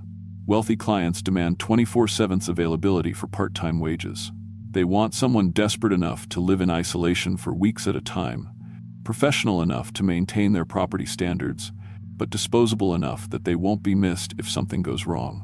I've changed careers completely now. I work for the National Center for Missing and Exploited Adults, specifically focusing on economic trafficking, situations where people disappear while pursuing gig work or seasonal employment. You'd be amazed how many missing persons cases involve house sitters, farm workers, oil rig operators, fire lookouts, research station personnel, jobs that isolate vulnerable people during dangerous conditions. The Bancroft case opened my eyes to the systematic nature of this exploitation. It wasn't just one supernatural house. It was an entire economic model based on treating desperate people as disposable resources. The entity beneath that house was just the most literal example of what wealthy people do to the poor every day. Drain our life force to maintain their comfort. The Bancroft property remains an empty crater. The city filled it with concrete after determining the underground chamber extended much deeper than anyone had suspected. The ground temperature stays abnormally warm year-round, like something's still burning down there. Sometimes I get calls from other house sitters who've encountered similar situations. Houses that seem to know things they shouldn't, heating systems that work backwards, property management companies that recruit people without emergency contacts. The pattern is always the same. Wealthy families, isolated properties, extreme weather as cover. I tell them what I learned. When a house starts acting like it's alive, it probably is. And if you're lucky enough to realize what's happening, don't try to understand it. Don't try to fix it. Just burn it down and walk away. Because the alternative is becoming part of the house's permanent collection. And trust me, there are worse things than freezing to death in a blizzard. There's freezing to death slowly, over days, while something invisible feeds on your warmth and keeps you conscious enough to feel every degree slip away. If you're ever offered a house-sitting job that seems too good to be true, ask yourself one question. Why do they need someone with no emergency contacts? And if you can't answer that question in a way that makes you feel safe, walk away. Some houses don't need caretakers, they need food. And once you've fed a hungry house, you're never really free. Even now, 3 years later, I can feel something pulling at the edge of my consciousness when the temperature drops below freezing. Something that remembers the taste of my warmth and wants the rest of what I stole from it. I keep the thermostat at 75 degrees year-round now. Not because I'm cold, but because I can feel it out there in the darkness, waiting for me to let my guard down. Waiting for the cold to weaken me enough that it can finish what it started in that basement chamber. The house may be gone, but what lived beneath it is patient. It's been hunting for nearly a century, and it has all the time in the world. And sometimes, on the coldest nights, I wonder if I really escaped at all, or if this is just another phase of the harvesting process. A longer, slower extraction that lets me think I'm free, while it feeds on my terror and guilt instead of my warmth. The medical scans show nerve damage consistent with severe frostbite, but sometimes I catch glimpses of something else in the x-rays. Shadows in my chest cavity that shouldn't be there. Temperature readings that don't match what I feel. Blood work showing metabolic anomalies that doctors can't explain. What if the explosion didn't destroy the entity beneath the house? What if it just changed the method of feeding? Instead of draining heat from victims trapped in a basement chamber, maybe now it feeds on the psychological warmth of survivors, our peace of mind, our sense of safety, our ability to trust the world around us.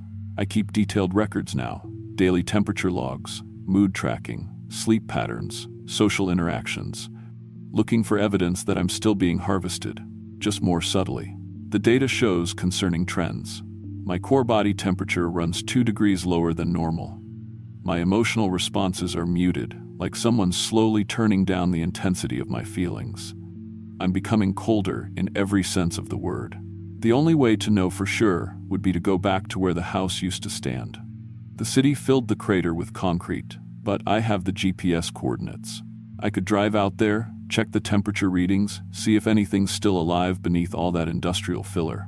But I'm too scared to find out what's still waiting for me there. Because if I'm right, if I'm still connected to that thing through some invisible thermal link, then going back might complete the harvesting process. Turn me into another perfectly preserved victim, just one who got to walk around for a few years before the feeding finished. Or maybe that's what it wants me to think. Maybe the real horror isn't supernatural at all. Maybe it's just trauma, making me see patterns where none exist, turning every cold day into a potential threat, every job offer into a potential trap. That's the thing about surviving something impossible. You never really know if you survived it, or if it's just taking longer to kill you than you expected. The house may be gone, but what lived beneath it is patient.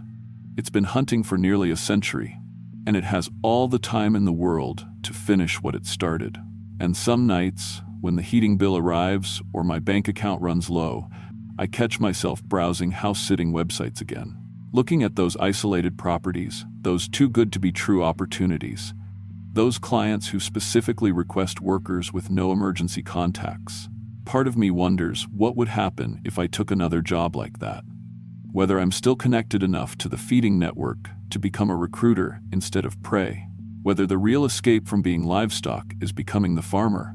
But I close the laptop and turn up the heat instead, because I know that way lies a different kind of damnation, and whatever's left of my humanity isn't worth sacrificing for the promise of never being cold again, even if the alternative is spending the rest of my life wondering when the harvesting will resume.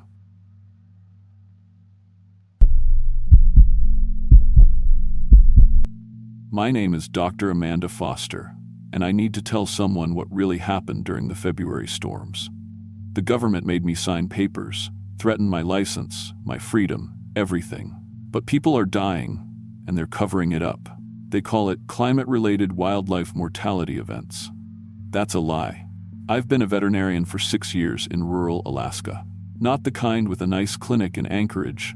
I mean the real Alaska, where you drive 200 miles between neighbors and your nearest backup is a helicopter that might not fly for weeks.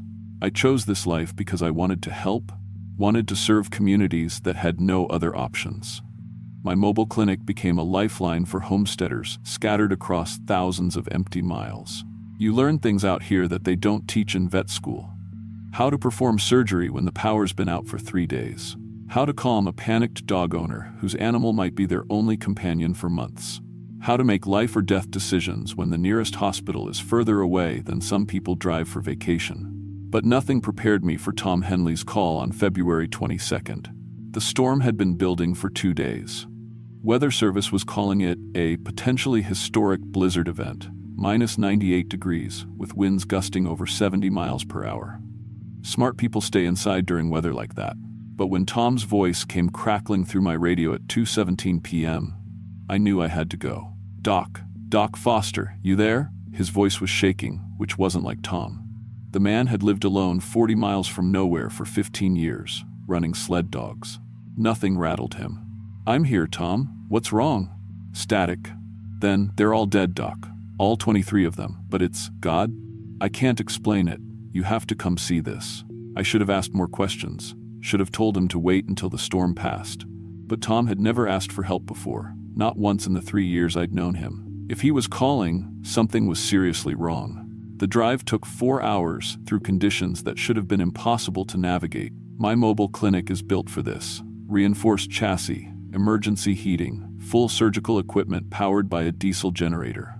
But even with GPS and emergency beacons, I got lost twice. The snow was so thick that my headlights barely penetrated 3 feet ahead.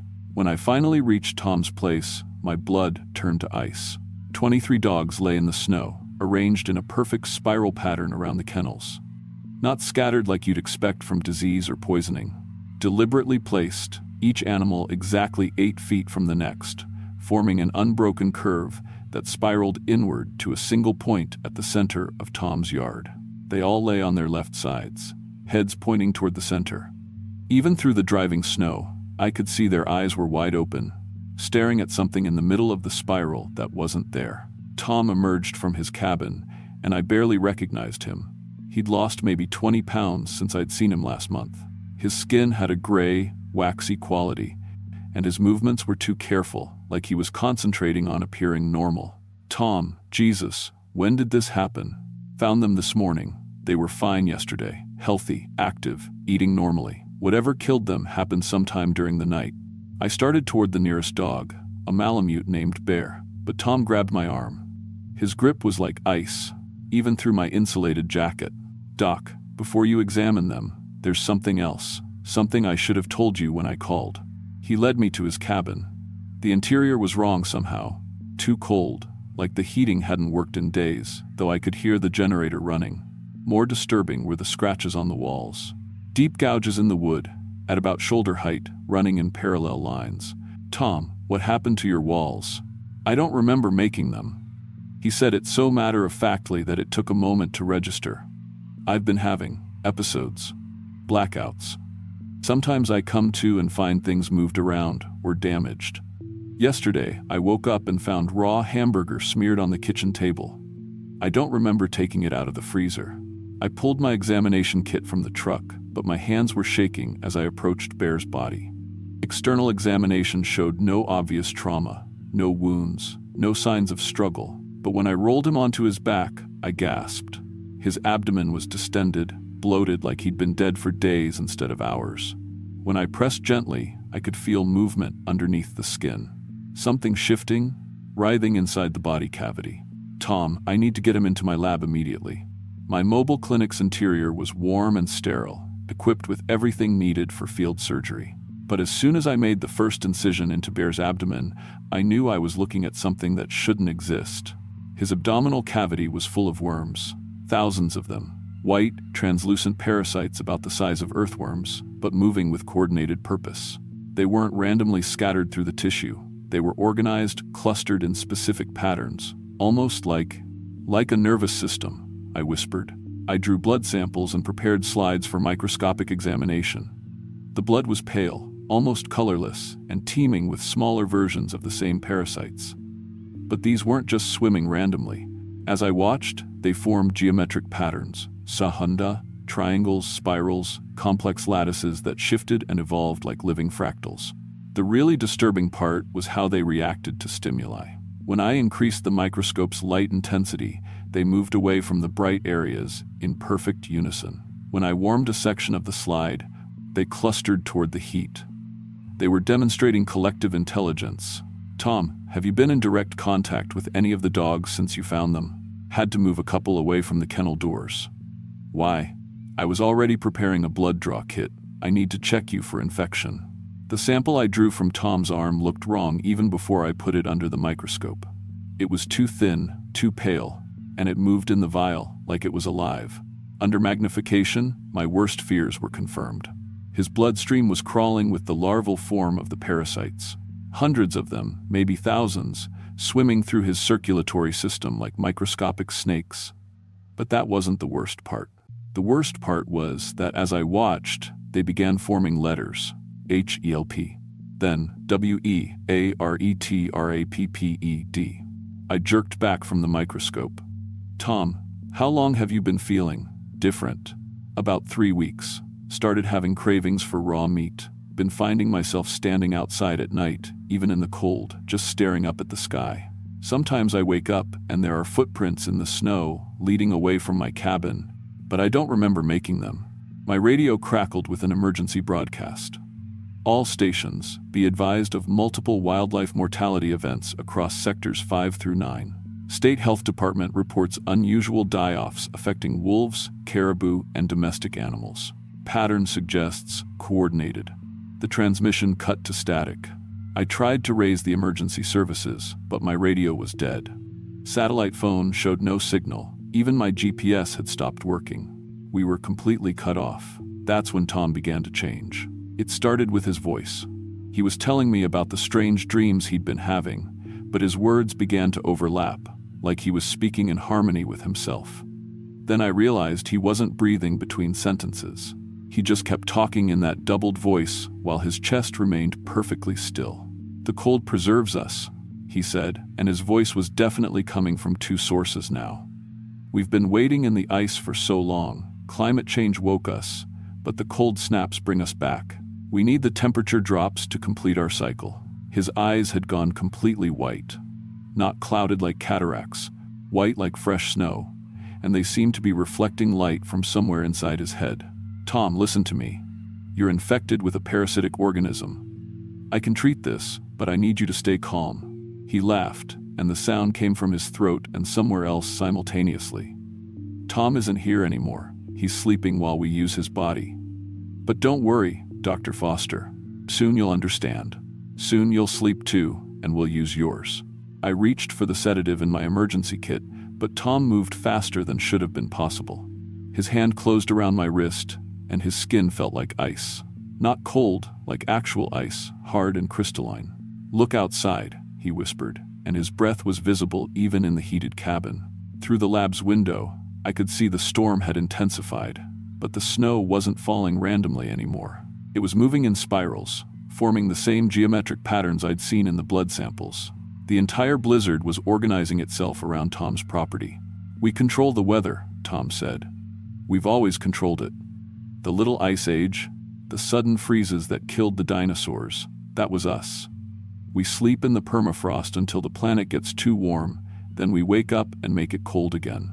I managed to inject the sedative into his arm, but instead of collapsing, he just smiled. "Drugs don't work on ice, doctor." That's when I noticed my breath was becoming visible. The temperature inside my heated, insulated lab was dropping rapidly. Ice was forming on the walls, and my instruments were starting to freeze solid. I ran to my equipment cabinet and grabbed the ultrasonic dental cleaner I used for sterilization. If these things were coordinating through some kind of frequency communication, maybe I could disrupt them. I turned the device to its highest setting and aimed it at Tom. The effect was immediate and horrible. He screamed, not with his voice, but with the voice of hundreds of organisms dying at once. His body convulsed as the parasites inside him were destroyed by the ultrasonic waves. Blood poured from his nose, mouth, and ears as his nervous system, partly replaced by the parasite network, began to fail. But it was too late for Tom. The infection had progressed too far. Even with the parasites dead, the damage they'd done to his brain and nervous system was irreversible. He collapsed, still breathing, but no longer conscious, his mind gone. I checked my own blood under the microscope, clean for now, but I could feel something in the air, a pressure, like the moment before lightning strikes. The parasites were still out there, in the storm, in the dead animals, waiting. I did the only thing I could. I euthanized Tom as humanely as possible, then began the grim work of destroying everything. I soaked his cabin, the kennels, and all 23 dog bodies with diesel fuel and set them ablaze. The fire burned for hours, even in the blizzard, like the flames themselves were fighting against the supernatural cold. The government team arrived 4 days later, after the storm had passed.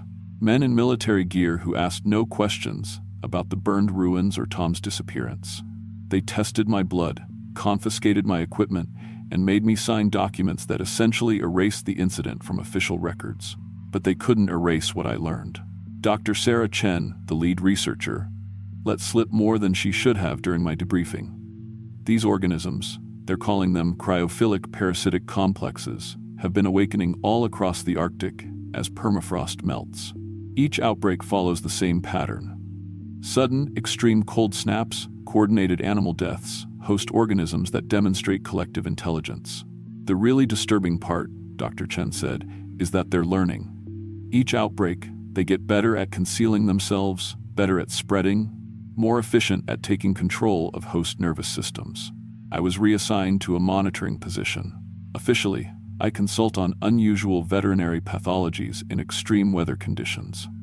Unofficially, I investigate reports of people acting strange during cold snaps, communities that go silent during blizzards, isolated homesteaders who stop responding to radio contact, There have been 37 incidents in the past 10 months. Each one gets classified, buried, forgotten. But I keep files.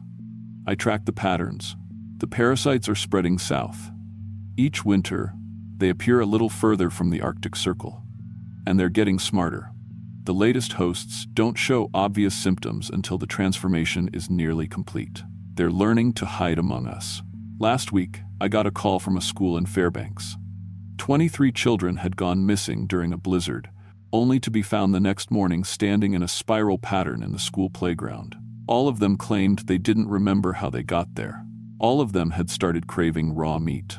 I tested their blood, all infected.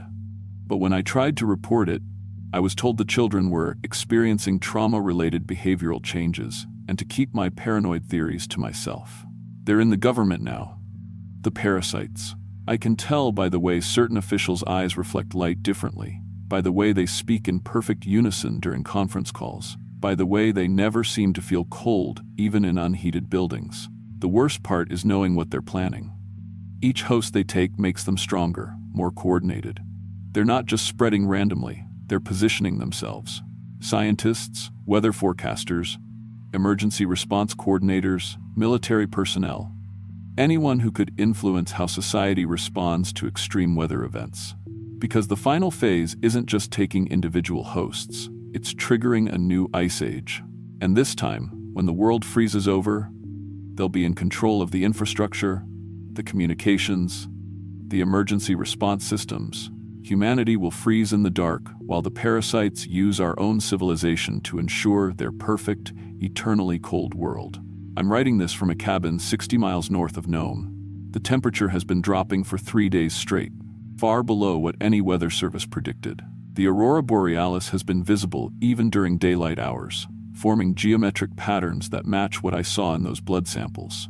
My radio is picking up transmissions in languages that don't exist. Voices speaking in perfect synchronization from dozens of different locations.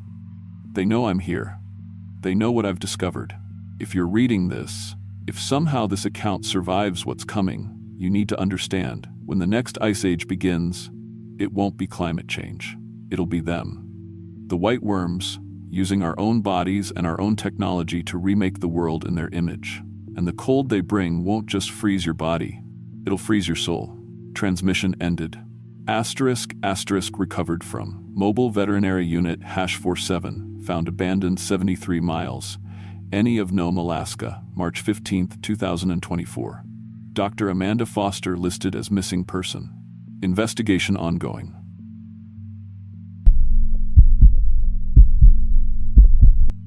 My name is Marcus Taylor, and for 9 years, I thought I understood what it meant to be a wildlife conservation officer in Alaska.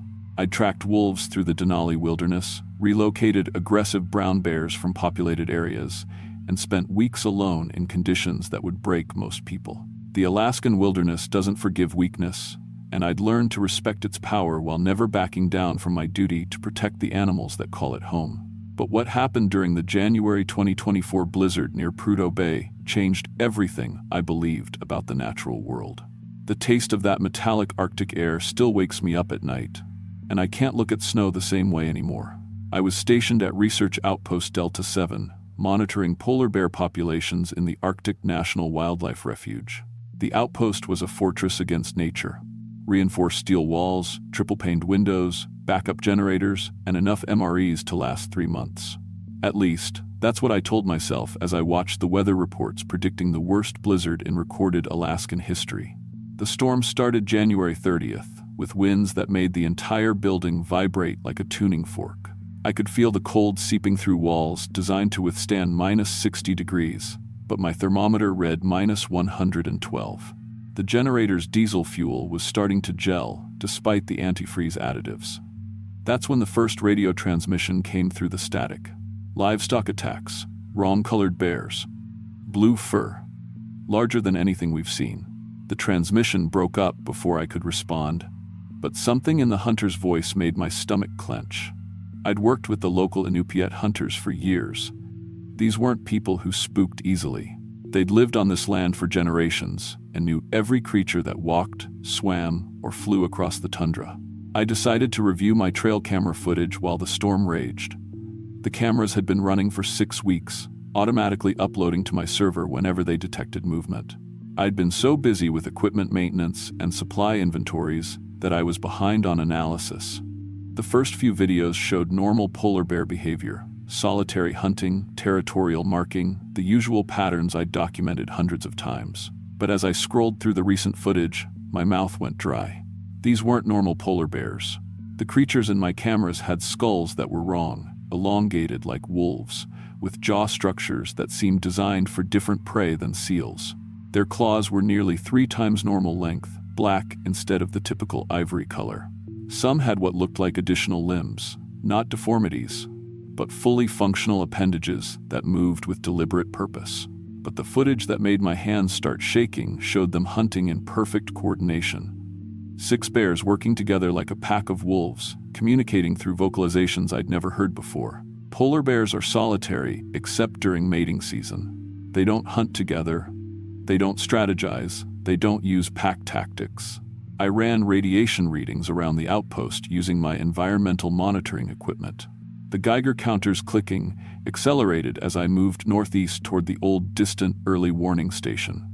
The readings weren't immediately lethal, but they were triple normal background levels. That's when I remembered the classified reports I'd accessed during my security clearance review.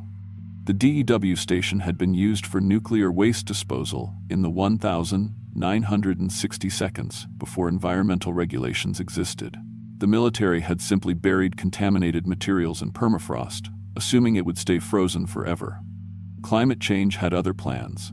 As I watched more camera footage, the bears' intelligence became undeniable. They used rocks to break ice, sticks to probe for food, and worked together to solve complex problems.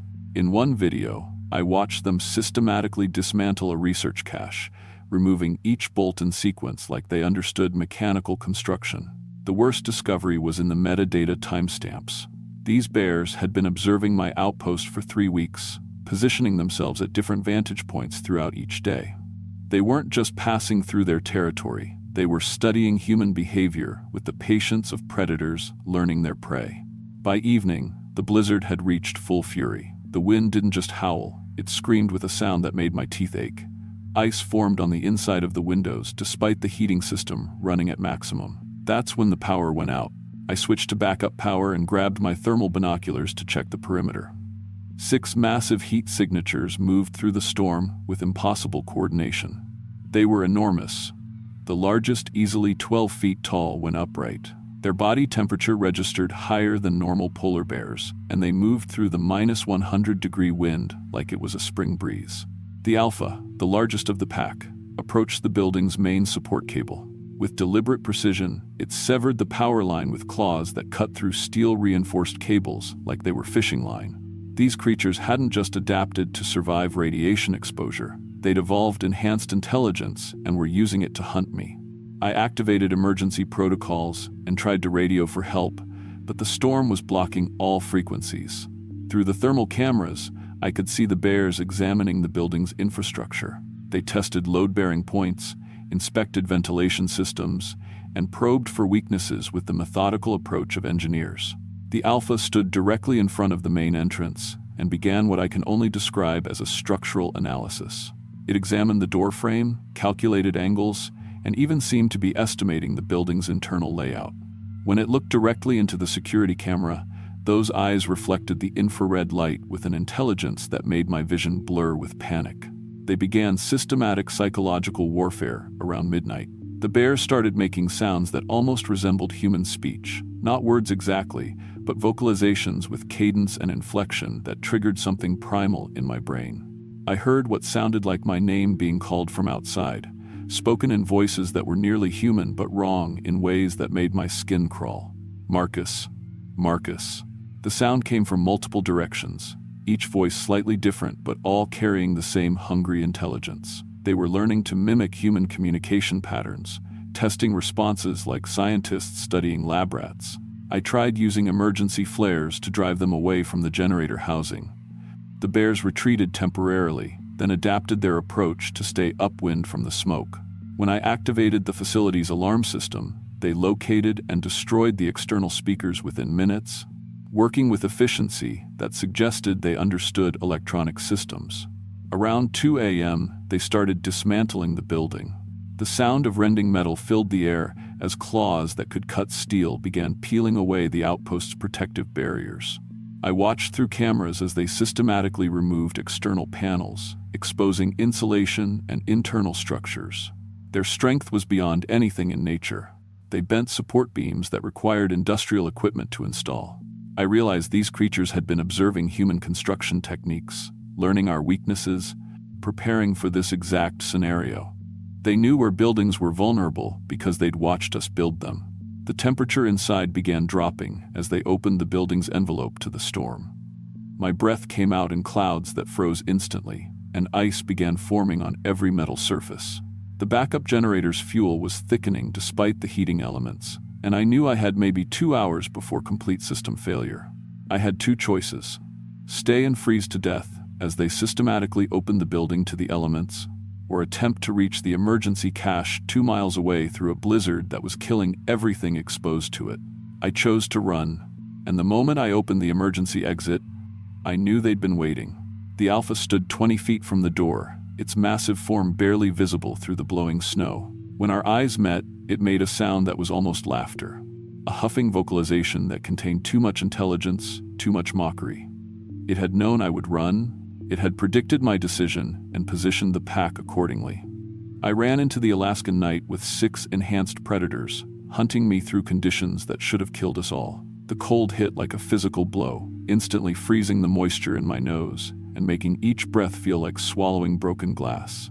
My face mask began accumulating ice within minutes, restricting my vision and breathing. But the bears moved through the storm like it was their natural element. They demonstrated endurance that defied mammalian physiology, maintaining pursuit for over an hour without showing fatigue. Their coordination was perfect. When I changed direction to avoid one, another would appear to cut off my escape route. The snow was hip-deep in places, and I was exhausting myself just staying mobile while they seemed to glide across the surface. I could hear them communicating through the wind. Complex vocalizations that carried tactical information across distances that should have made communication impossible. When I finally reached the supply cache, my worst nightmare was confirmed. The metal storage container had been peeled open like a tin can, its contents scattered across the frozen ground. The satellite phone was smashed beyond repair, and the emergency beacon had been methodically destroyed, not randomly damaged but systematically disabled by something that understood its function. They had learned our emergency protocols and eliminated our backup systems. That's when the Alpha emerged from the blizzard behind me. 12 feet of mutated muscle and predatory intelligence, with blue-tinted fur that seemed to absorb the minimal starlight. Its eyes reflected my flashlight beam with a glow that hurt to look at directly. When it opened its mouth, I could see teeth that were designed for tearing flesh, not cracking seal bones. The creature began circling me with the patience of something that knew it had already won. I could hear the other pack members moving through the storm, their breathing creating clouds of steam that glowed briefly in the wind before vanishing. They were surrounding me with the tactical precision of a military unit. I had nothing left but my emergency flare gun and 9 years of wildlife training that suddenly felt completely inadequate. The Alpha made that almost laughter sound again, and I realized it was toying with me. This creature had evolved beyond simple predation. It was enjoying the hunt. I fired the flare directly into its face. The magnesium burned at 3,000 degrees, bright enough to blind anything with normal vision. The Alpha barely flinched. The flame seared its fur and flesh, but instead of retreating, it seemed more curious than hurt. The creature examined the burning patch on its arm like it was conducting a scientific experiment on pain tolerance. That's when I understood the true horror of what radiation exposure had created. These weren't just mutated bears. They were something new, something that felt pain but didn't fear it, something that learned from every encounter and adapted in real time. The Alpha began moving toward me with deliberate slowness, and I could smell something wrong in the air. Not just the metallic scent of extreme cold, but something organic and rotten, like meat left too long in the sun. Its breath came out in clouds that stank of decay, and something else, something chemical that made my eyes water. In desperation, I fired my second flare at a patch of spilled generator fuel from the destroyed cache. The explosion created a temporary wall of flame between us, and in that moment of chaos, I ran toward a geological survey shelter I remembered from my maps. I never made it to the shelter. The rescue helicopter found me unconscious in a snowbank 3 hours later, suffering from severe hypothermia and frostbite that nearly cost me my fingers and toes. The pilot said they'd spotted my flares and managed a dangerous night landing despite wind conditions that should have made flight impossible. By the time I was coherent enough to explain what had happened, the bears were gone. The official investigation classified my testimony under national security protocols. Within a week, the Arctic National Wildlife Refuge was partially evacuated and redesignated as a restricted research zone. Government scientists arrived with radiation equipment and genetic sampling tools, but their reports remain classified above my clearance level. They transferred me to Oregon, but the transfer felt more like exile. My new assignment, monitoring black bear populations, feels like babysitting house cats after what I encountered. I can't handle winter assignments anymore.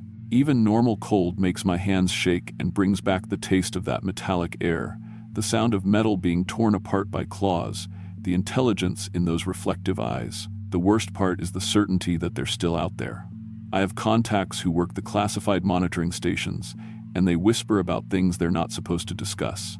Sightings of unusual bears, coordinated pack behavior, evidence of tool use and problem solving that gets immediately suppressed. Sometimes I access restricted databases when I think I can get away with it. The radiation levels at the old DEW station continue climbing as permafrost melts. The mutation rate is accelerating, the pack is growing, and somewhere in the Alaskan wilderness, an enhanced predator that learned to hunt humans is teaching others everything it discovered about our weaknesses, our fears, our emergency protocols, and our technology.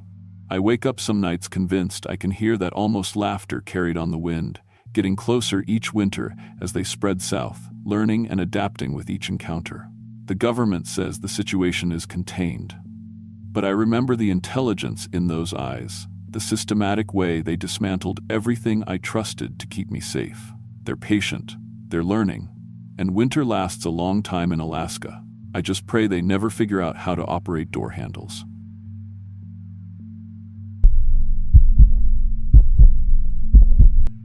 My name is Ashley Turner, and I've been a single mother for 3 years now, working part-time at Walmart to support my 2 kids. It's not glamorous, but it pays the bills and keeps food on the table.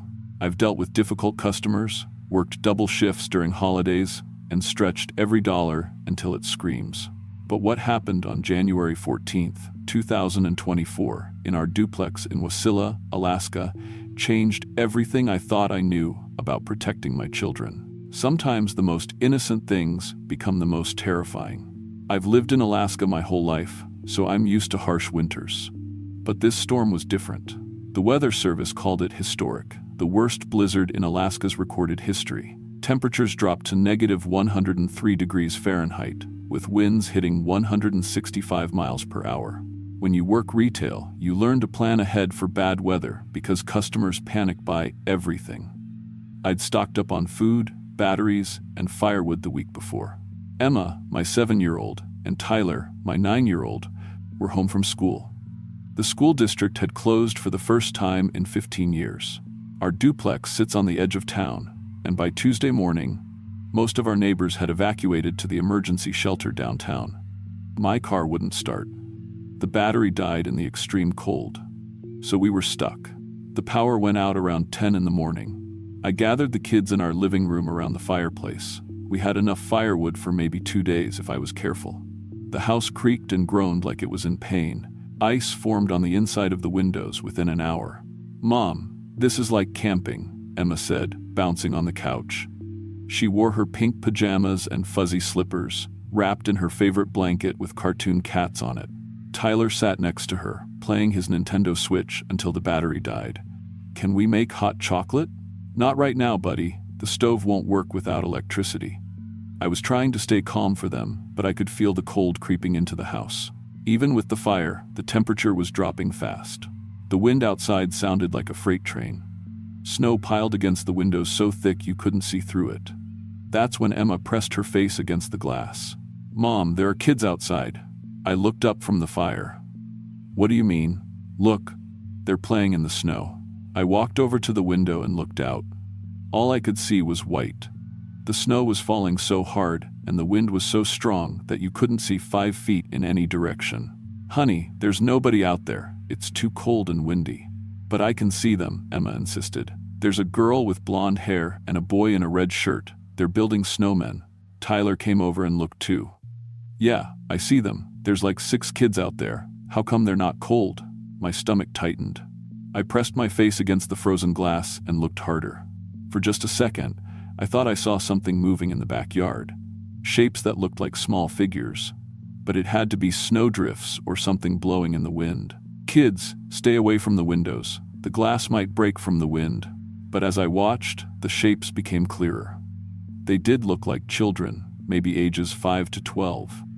They were building elaborate snow structures, not just snowmen, but entire snow houses and tunnels. And Emma was right. They were wearing summer clothes. T-shirts, shorts, sneakers, no coats, no hats, no gloves.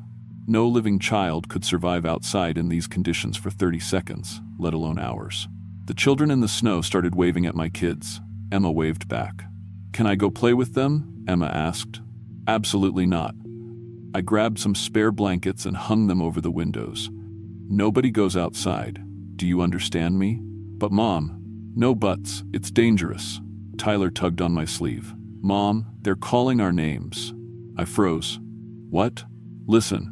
Over the howling wind, I heard faint voices, children's voices, calling Emma and Tyler in sing-song tones. The voices seemed to come from right outside the walls. Tyler, Emma, come play with us. See, Tyler said. They know our names. I felt sick. How could they know my kids' names? I grabbed Emma and Tyler and pulled them away from the windows. We're going to play a game, I said, trying to keep my voice steady. We're going to pretend we're in a fort, and we can't look outside or the enemy will see us. That's a stupid game, Tyler said. Tyler, please, just do what I say. But even with the blankets up, the voices continued.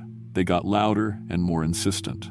Come out and play. We're building ice castles. It's so much fun. We've been waiting for you. Don't you want to build snow angels with us? Around noon, I noticed something that made my blood run cold. The snow children. And I was starting to think of them as snow children. Were building a tunnel. It started from where I'd seen them playing and went straight toward our house. By 2 o'clock, the tunnel had reached our foundation. The temperature inside the house dropped another 10 degrees in just a few minutes. Ice started forming on the walls near the basement door. Our breath came out in white puffs even right next to the fireplace. That night, I woke up around 3 in the morning. Emma and Tyler's beds were empty. I found them in the basement, standing in their pajamas, perfectly still. Their lips were blue, and their skin was pale white. They looked like they were sleepwalking, but their eyes were open. Emma, Tyler, I shook them gently. They felt ice cold. We're playing with our friends, Emma said in a flat voice. They're building us a snow house, Tyler added. That's when I saw them. The snow children were in our basement. 6 kids in summer clothes, standing in a semicircle around Emma and Tyler. They looked real, solid, but their skin was blue-white and their eyes were completely white. No pupils, no irises, just white. Hello, Ashley, one of them said. A girl with blonde pigtails who couldn't have been older than 8. We've been waiting for Emma and Tyler to come play with us. We died in blizzards like this one, another child said. A boy in a red shirt, just like Emma had described. 1978, 1991, 2008. Lots of different years. We get lonely, the blonde girl continued. We want friends to play with forever. Emma and Tyler will never be cold or hungry or sad. They'll just play with us in the snow forever and ever. I pulled my kids toward me, but they resisted. Mom, they promised we could have snow day forever, Emma said. No school, no bedtime, just playing. Tyler, Emma, we're going upstairs right now. I tried to pick up Emma, but she was so cold it hurt to touch her. They're our friends, Tyler said. They understand us better than you do. The snow children moved closer. As they did, the temperature dropped even more. I could feel the warmth being sucked out of my body. You can join us too, Ashley, the blonde girl said. We're not mean, we just want a family to play with. Or, another child said, you can give us Emma and Tyler, and we'll let you live. That's not happening, I said. The snow children's faces changed. They became angry, twisted. The temperature plummeted so fast that ice formed on my eyelashes. Emma and Tyler started walking toward the snow children. I grabbed them, but they fought me. "Let us go," Emma screamed. "They love us. They want us." "We belong with them," Tyler yelled. The snow children laughed, and it sounded like wind chimes made of ice. I dragged my kids upstairs and locked the basement door. But ice was forming all through the house now. On the walls, the ceiling, the furniture, the fire in the fireplace got smaller and smaller. Emma and Tyler stood by the basement door, pounding on it. "Let us go back," Emma cried. "They're waiting for us." "We want to play," Tyler shouted. I looked around the living room. The snow children were right. I could give up my kids and live. Or I could let all of us freeze to death. Or I grabbed the lamp from the end table and threw it at the curtains I'd hung over the windows. Then I took a burning log from the fireplace and lit the curtains on fire. "What are you doing?" Tyler screamed. "Creating a heat barrier," I said. The fire spread quickly, too quickly. Within minutes, half the living room was burning. The snow children's voices from the basement became angry screams. The ice on the walls started melting. But now we had a new problem. The house was on fire, and we were trapped inside. I wrapped Emma and Tyler in blankets and carried them to the front door. The fire was spreading behind us, but at least they felt warm again. Their skin was returning to normal color. Just then, I heard sirens. The fire department had seen the smoke during a brief break in the storm. The firefighters broke down our door and got us out. We were treated for severe hypothermia at the hospital. Emma and Tyler's core body temperatures had dropped to dangerous levels, but they recovered. The weird thing is, they remember everything. They talk about their snow friends like they were real kids they played with at school. Emma draws pictures of them all the time. Children with white eyes standing in snow. Tyler asks when we can go back and visit them. We moved to Arizona 2 weeks after the incident. I can't handle cold weather anymore. Even when the air conditioning is too high, I start to panic. The duplex in Wasilla was condemned. The fire department reported that ice formations remained in the basement even during the summer. The new owners tried to renovate twice, but workers reported children's voices in the walls and ice forming in July. Emma and Tyler are in therapy now. They're adjusting to the heat, but they still prefer cold drinks and ice cream, even when it's 90 degrees outside. Their doctor says they have an unusual tolerance for cold temperatures, like their bodies adapted somehow. Sometimes I find them building snow figures out of Play-Doh, even though they've never seen snow since we moved. They make 6 figures every time, children in summer clothes with white eyes. Last week, Emma asked me, "Mom, do you think our snow friends miss us?" I don't know how to answer that question. What I do know is this: if you're ever in Alaska during a blizzard and you see children playing outside in the snow without winter clothes, don't let your kids look. Don't let them watch. And whatever you do, don't let them answer when those children call their names. Because some friends want to play forever, and they don't understand that forever is way too long.